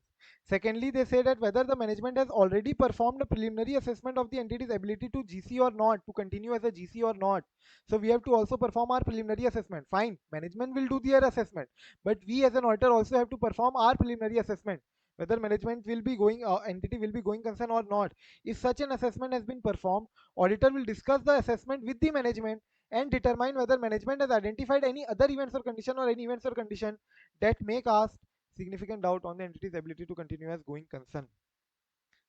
And if they do find certain events or condition, if they do find, then how are they going to address them? How are they going to address the, so they'll have to prepare with projected financial statement. They'll have to come out with certain plans, future course of action, diversification into other industry or into other state geographic wise. So whatever be there could be another plans as well, right?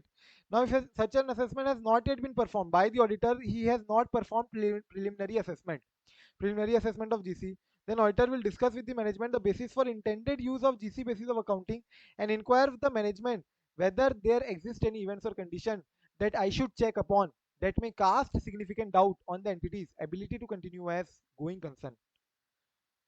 We'll have to remain alert throughout the audit. Yeah, that's fine. Now we'll start evaluating the management's assessment of going concern. So management assessment of going concern we'll also have to see. So first of all, just remember for MCQ point of view, management will always assess the going concern assumption for at least the next 12 months, for at least next 1 year.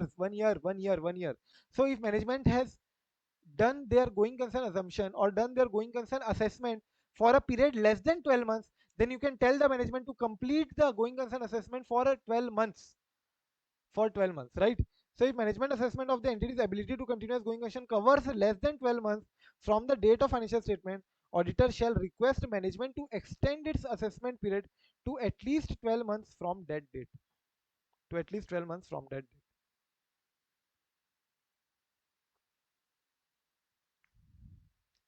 Also remember, if suppose management has done the assessment for 15 months, next 15 months, then auditor will also assess the same for same period. Second point.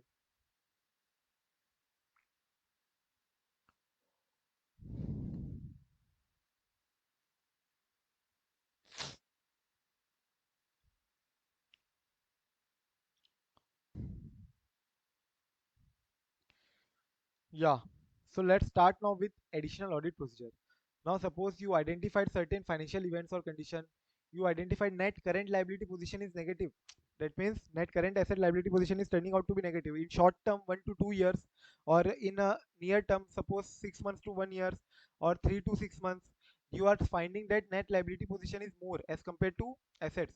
Then you'll have to get some comforting factor, some mitigants, right? So for that matter, you will now start with what additional audit procedure. I told you what do we do in additional audit procedure. We inquire with the management, do they have any plan, future course of action, how are they going to recover from this, how, what is the mitigant that they are trying to emphasize, what is the source of information, is it reliable source of information, that also we'll have to check. Projected financial statement, how have they prepared, right? So everything we'll see now. Let's see. Auditor will inquire of management as to its knowledge of certain events or condition that we found, right? Events or condition beyond the period of management's assessment that may cast significant doubt on the entity's ability to continue as going concern. Now, if the events or condition have been identified, that may cast significant doubt on the entity's ability to continue as going concern. If the events or condition have been identified, then auditor will obtain the sufficient appropriate audit evidence to determine whether or not a material uncertainty exists. So you'll have to determine a material uncertainty exists. So see, I told you there is a difference. Have you all clear with the difference between material uncertainty exists and GC is inappropriate?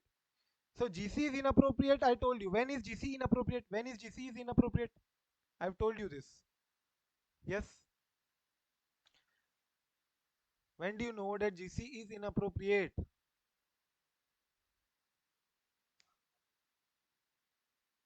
Hmm?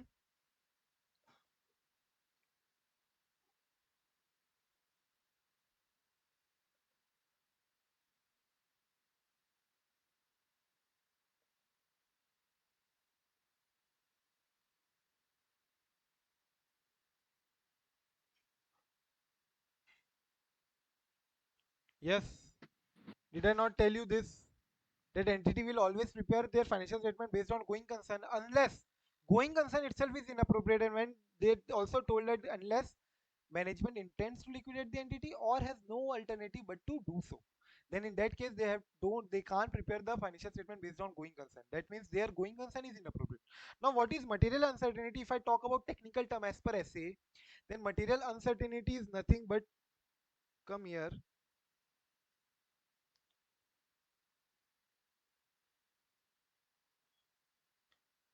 material uncertainty, yeah. A material uncertainty exists when the magnitude exists. When does the material uncertainty exist? When the magnitude of its potential impact and likelihood of occurrence is such that in the auditor's judgment, appropriate disclosures of the nature and implication of the uncertainty is necessary for. That means in the auditor's judgment, we need to disclose. We means the financial statement needs disclosure and particularly necessary for fair presentation framework. May specifically disclosure is very important, right? For us to determine whether the financial statement give true and fair view, fair presentation framework. So in that case, for the purpose of fair presentation, the disclosure is very much necessary.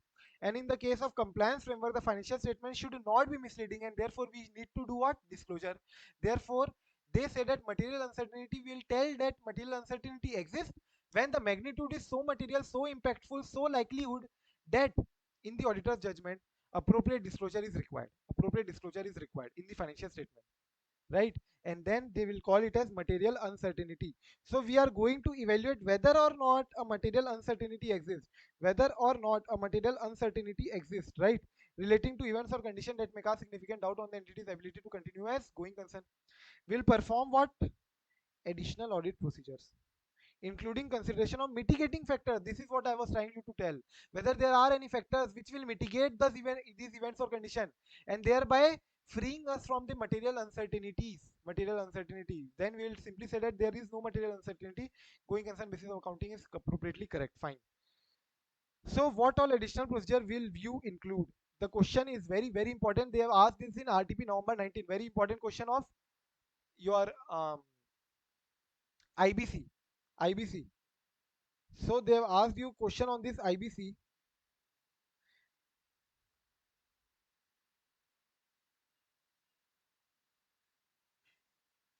Yeah, this one. So we'll go through this question also. Let's just try to finish off with additional audit procedure. So we'll check whether the management has not yet performed an assessment of the entity's ability to continue as a going concern, requesting management to make then assessment. So if the management has not made the assessment as of now, we'll request the management to first of all, please make going concern assessment first. Then we'll evaluate management's plan for future action. I told you, na, management will submit with us the future course of action. How are they planning to overcome the situation, overcome the events or condition? So whether the outcome of this plan is likely to improve the situation or not, that you will have to think. Na, they have planned, yeah, they have the plan, but whether that plan is feasible, first of all, whether that plan will actually materialize, and secondly, even if it materialize, then the outcome of that plan will be able to improve the situation which is prevailing till now. Now then, whether the entity has prepared a cash flow forecast, evaluate the reliability of the underlying data. So definitely they will be preparing us with the cash flow forecast. I told you, right? Projected financial statement, they'll be preparing with this. So then you will have to evaluate whether the source of information from where we are projecting the financial statement, is it reliable or not. Any additional facts or information that you become available during that date, also you can tell that. And lastly, requesting written representation from the management, from the TCWG, regarding the feasibility, viability, right, possibility of these plans. Possible, whether how much possible is this plan, how much feasible, how much viable this plan is. So that is how you are going to perform your additional audit procedure.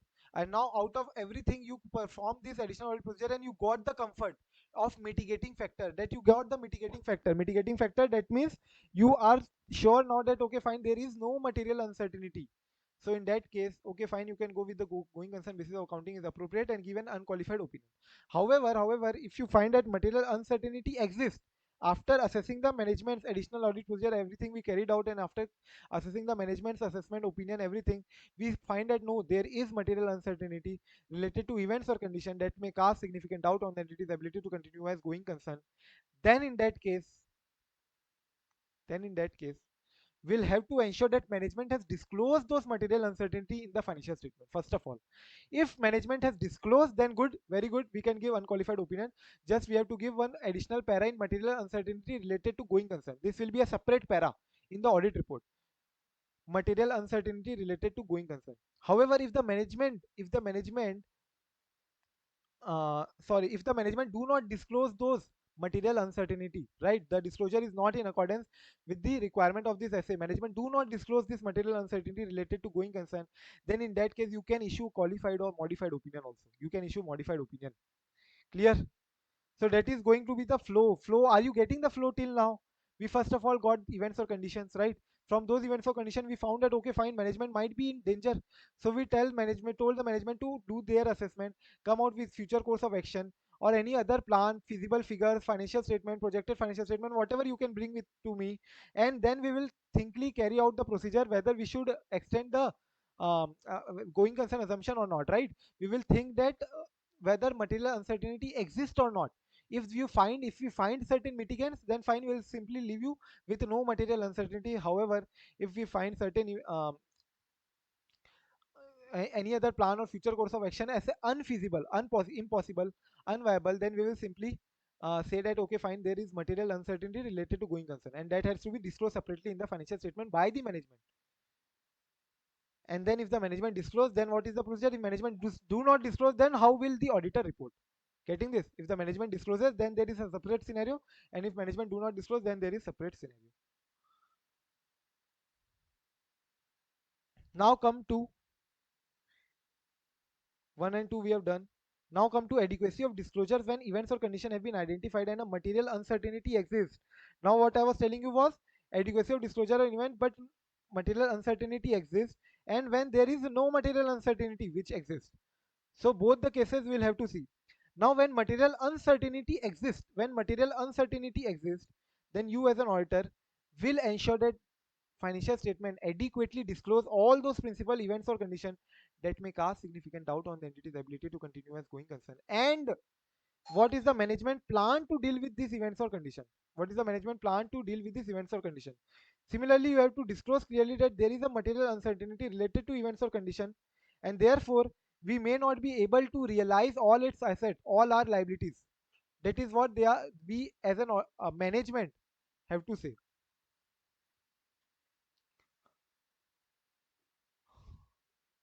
We have to, as a management, have to disclose in the financial statement two things. Remember, this is very very important, the crux. You can say 60-70% of the time the question comes from here. So when the going concern assumption is appropriate, however, there exists a material uncertainty, right? So I told you two disclosure have to be made in the financial statement. First disclosure, whatever principal events or condition that you find that casts a significant doubt on the entity's ability to continue as going concern, you have to disclose that events or condition. And you have to also disclose what the management is planning to deal with these events or condition, how are they going to mitigate, right?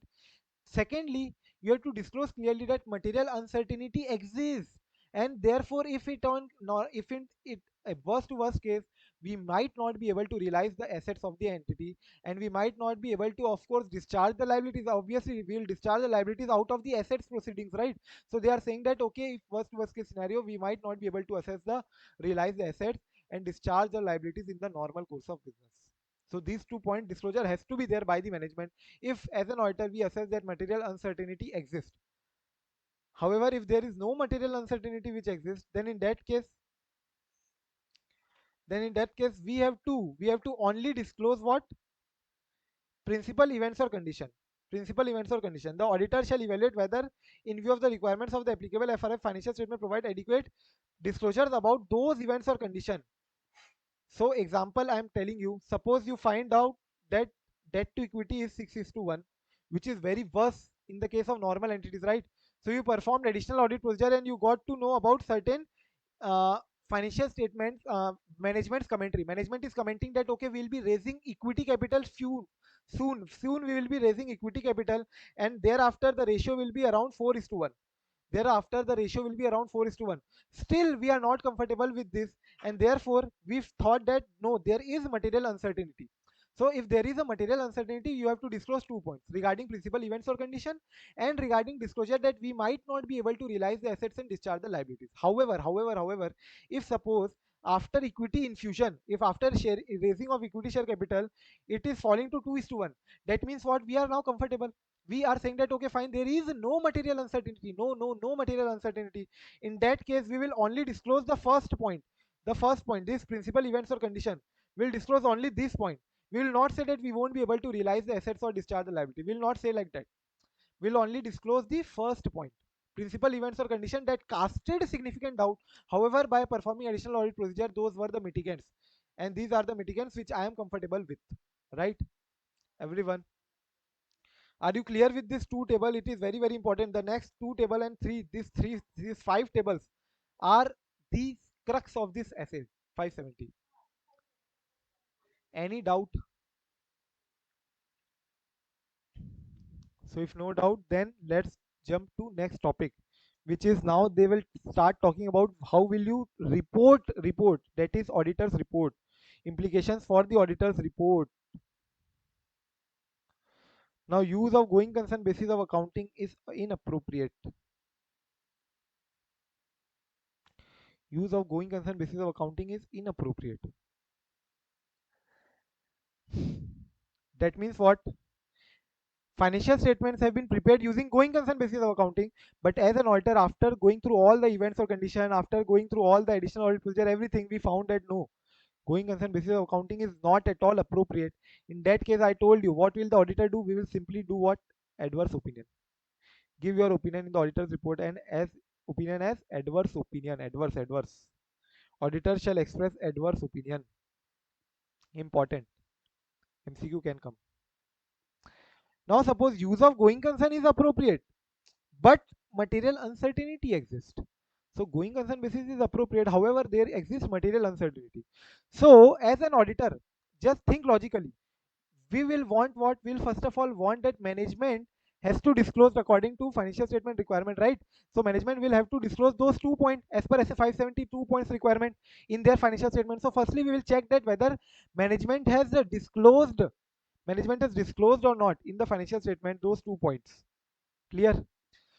Now we'll see that okay, fine, adequate disclosure of material uncertainty was made in the financial statement.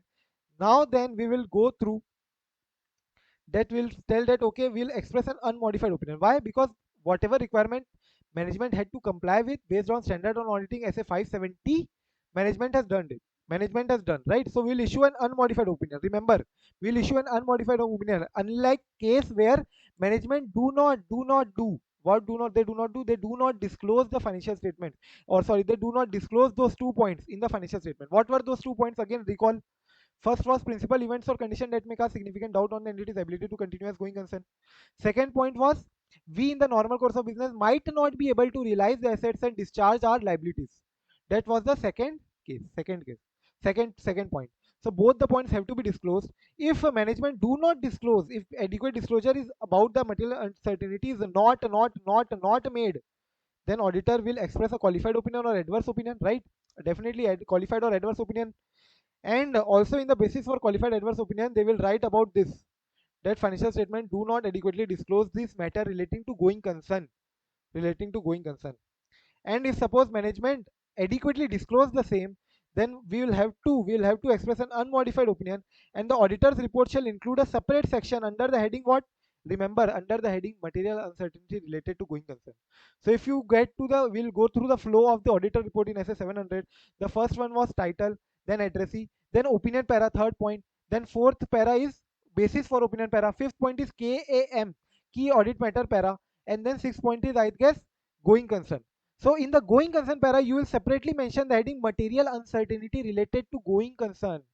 There is a material uncertainty related to going concern.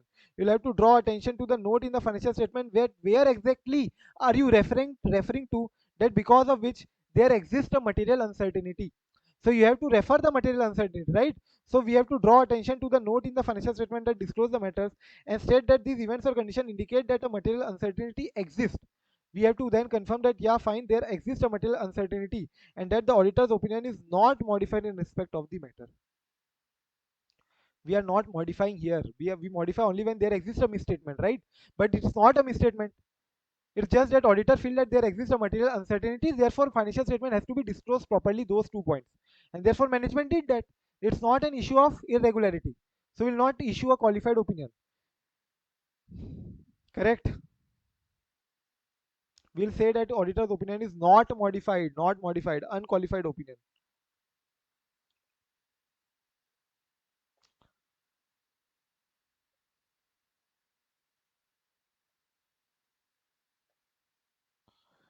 Now, if adequate disclosure about the material uncertainty is not made in the financial statement, then auditor will do what? Express a qualified opinion or adverse opinion, right?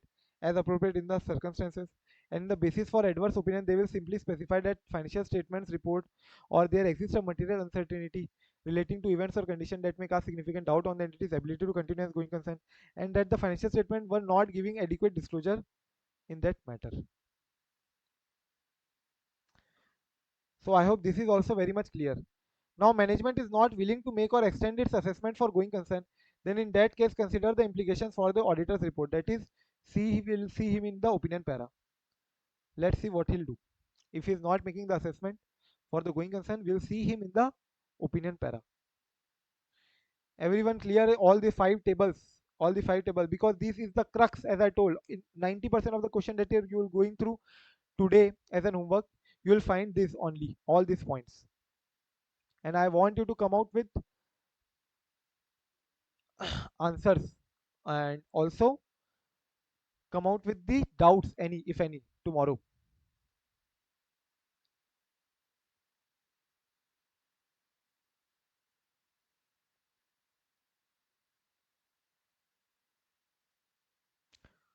So lastly, let's see communication with TCWG. Last point, after you have done the reporting, after you done perform the procedure, audit procedure, everything, then you will, unless all TCWG are involved in managing the entity, that means TCWG and management are different, then the auditor will communicate with the TCWG any sort of events or condition that may cause significant doubt on the entity's ability to continue as going concern.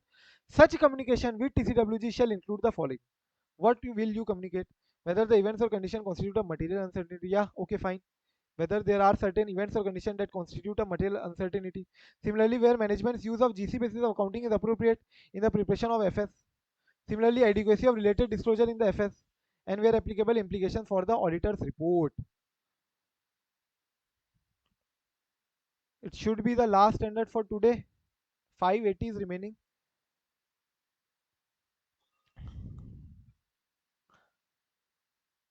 But did you get the all the points that we discussed right now, last few points in the going concern? We can discuss SA 580 tomorrow, we can discuss test tomorrow, but did you get all the points or not? Yes or no? Let's summarize once. Okay, let's just summarize once.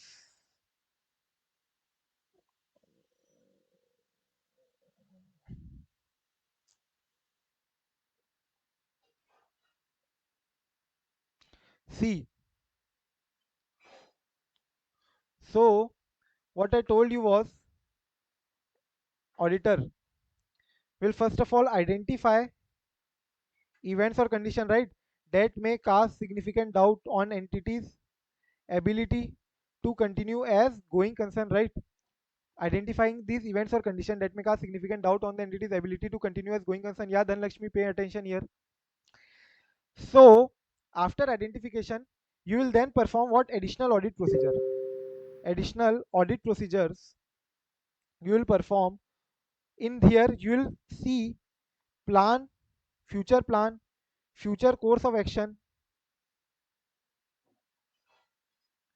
or your projected financial statement, cash flow statement, everything, and identify any mitigating factor. Mitigating factor, everyone able to understand, right? Mitigating factor which will mitigate the effect of those events or condition. So it can happen two ways. Now it can happen two ways. You will find that, okay, fine, going concern is appropriate. Going concern is either you will find that going concern is appropriate, or you will find that going concern is inappropriate. Going concern itself is inappropriate. Now if the going concern is appropriate, again you can find two ways. Going concern is appropriate, however there exists material uncertainty.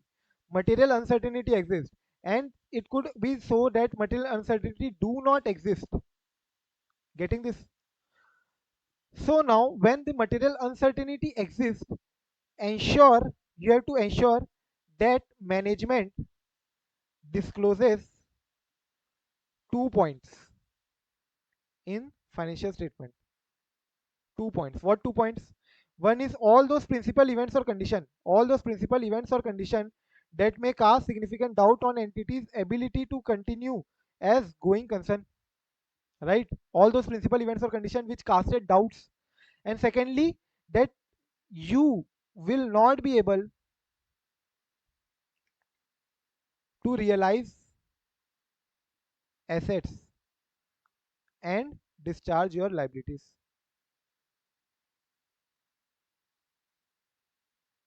Correct or not?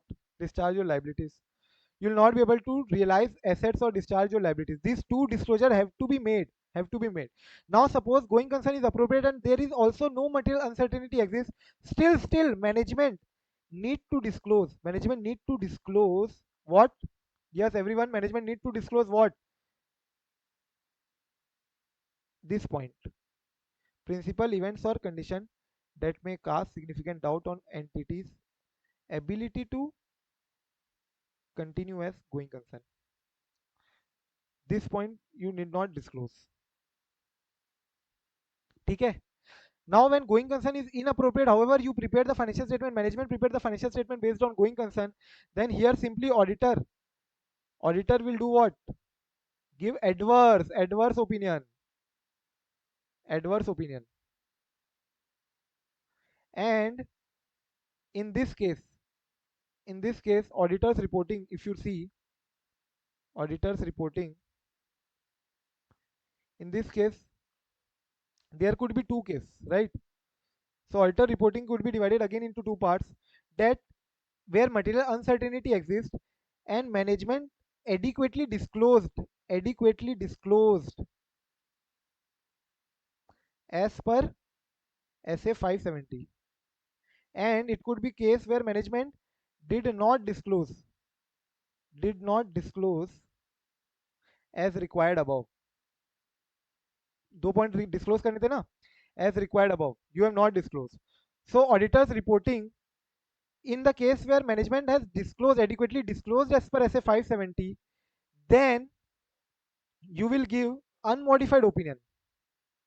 Because there is no misstatement, na? Is there any misstatement? No. We wanted just a disclosure. They have disclosed, right? So there is no misstatement. We will give unmodified opinion. And in the material uncertainty related to going concern para, you'll have to separately tell that disclosure are what all principal events or condition is, and what disclosure that the financial statement has made. So there you will have to disclose 2 points. We'll see 2 points we have not seen yet. And if the management do not disclose as required above, then you can issue what? Qualified, right? or adverse opinion.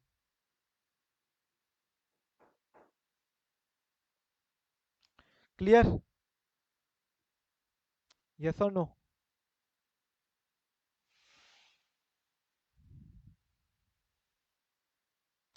So if we see here, just come again once in SA 570.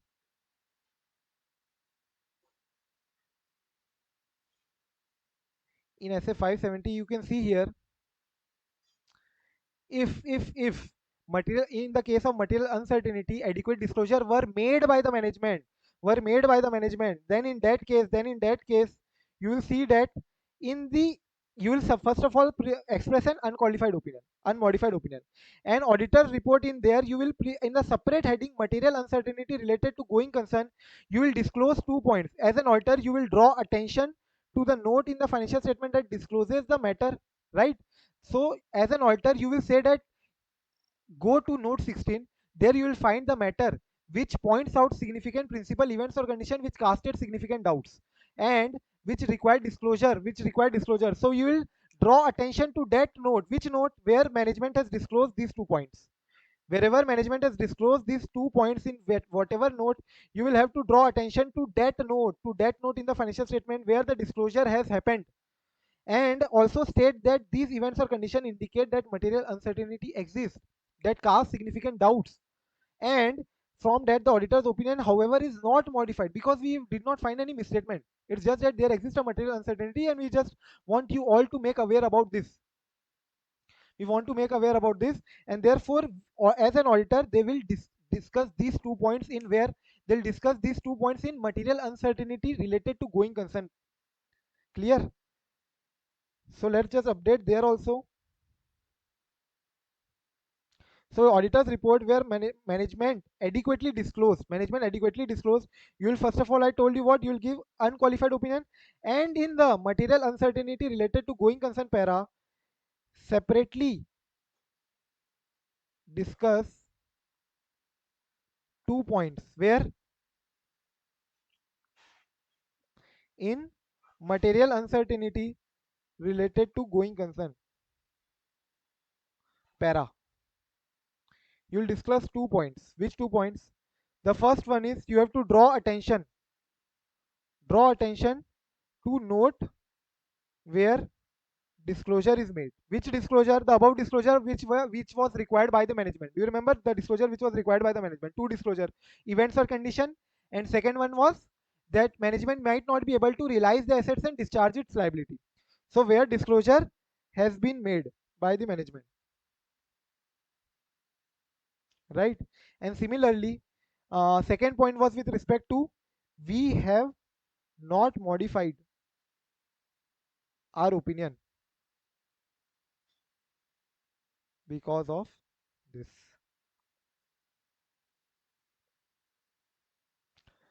So in effect, I'll share this.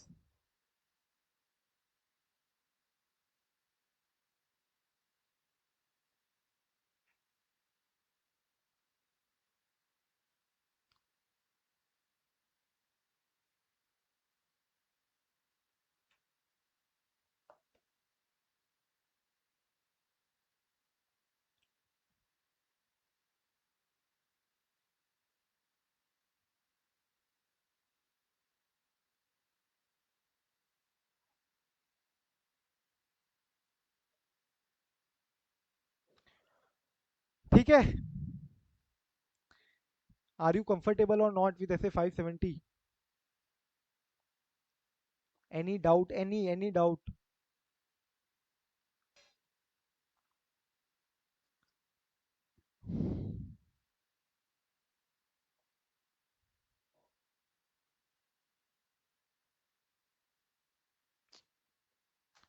Yes. So we have done SA 570. Please go through the questions of SA 570 today only. Today only, or go through all the question of all the standards that we did: 550, 560, 570, 550, 560, 570, and specifically 570. The questions are very important. I'm telling you. Okay, you'll get the idea how to present the answer, what the answer should be, how exactly. See, the question will tell you simply, they'll give you one events or condition, right? then because of that events or condition, you will tend to see that okay, there exists a material uncertainty or there do not exist a material uncertainty, that they will that you will have to see in the question. And in few question it could also happen that going concern assumption is itself inappropriate. They will either say directly or they will give you certain hints in the question, and then accordingly they'll ask you either reporting or they'll ask you disclosure requirement by the management.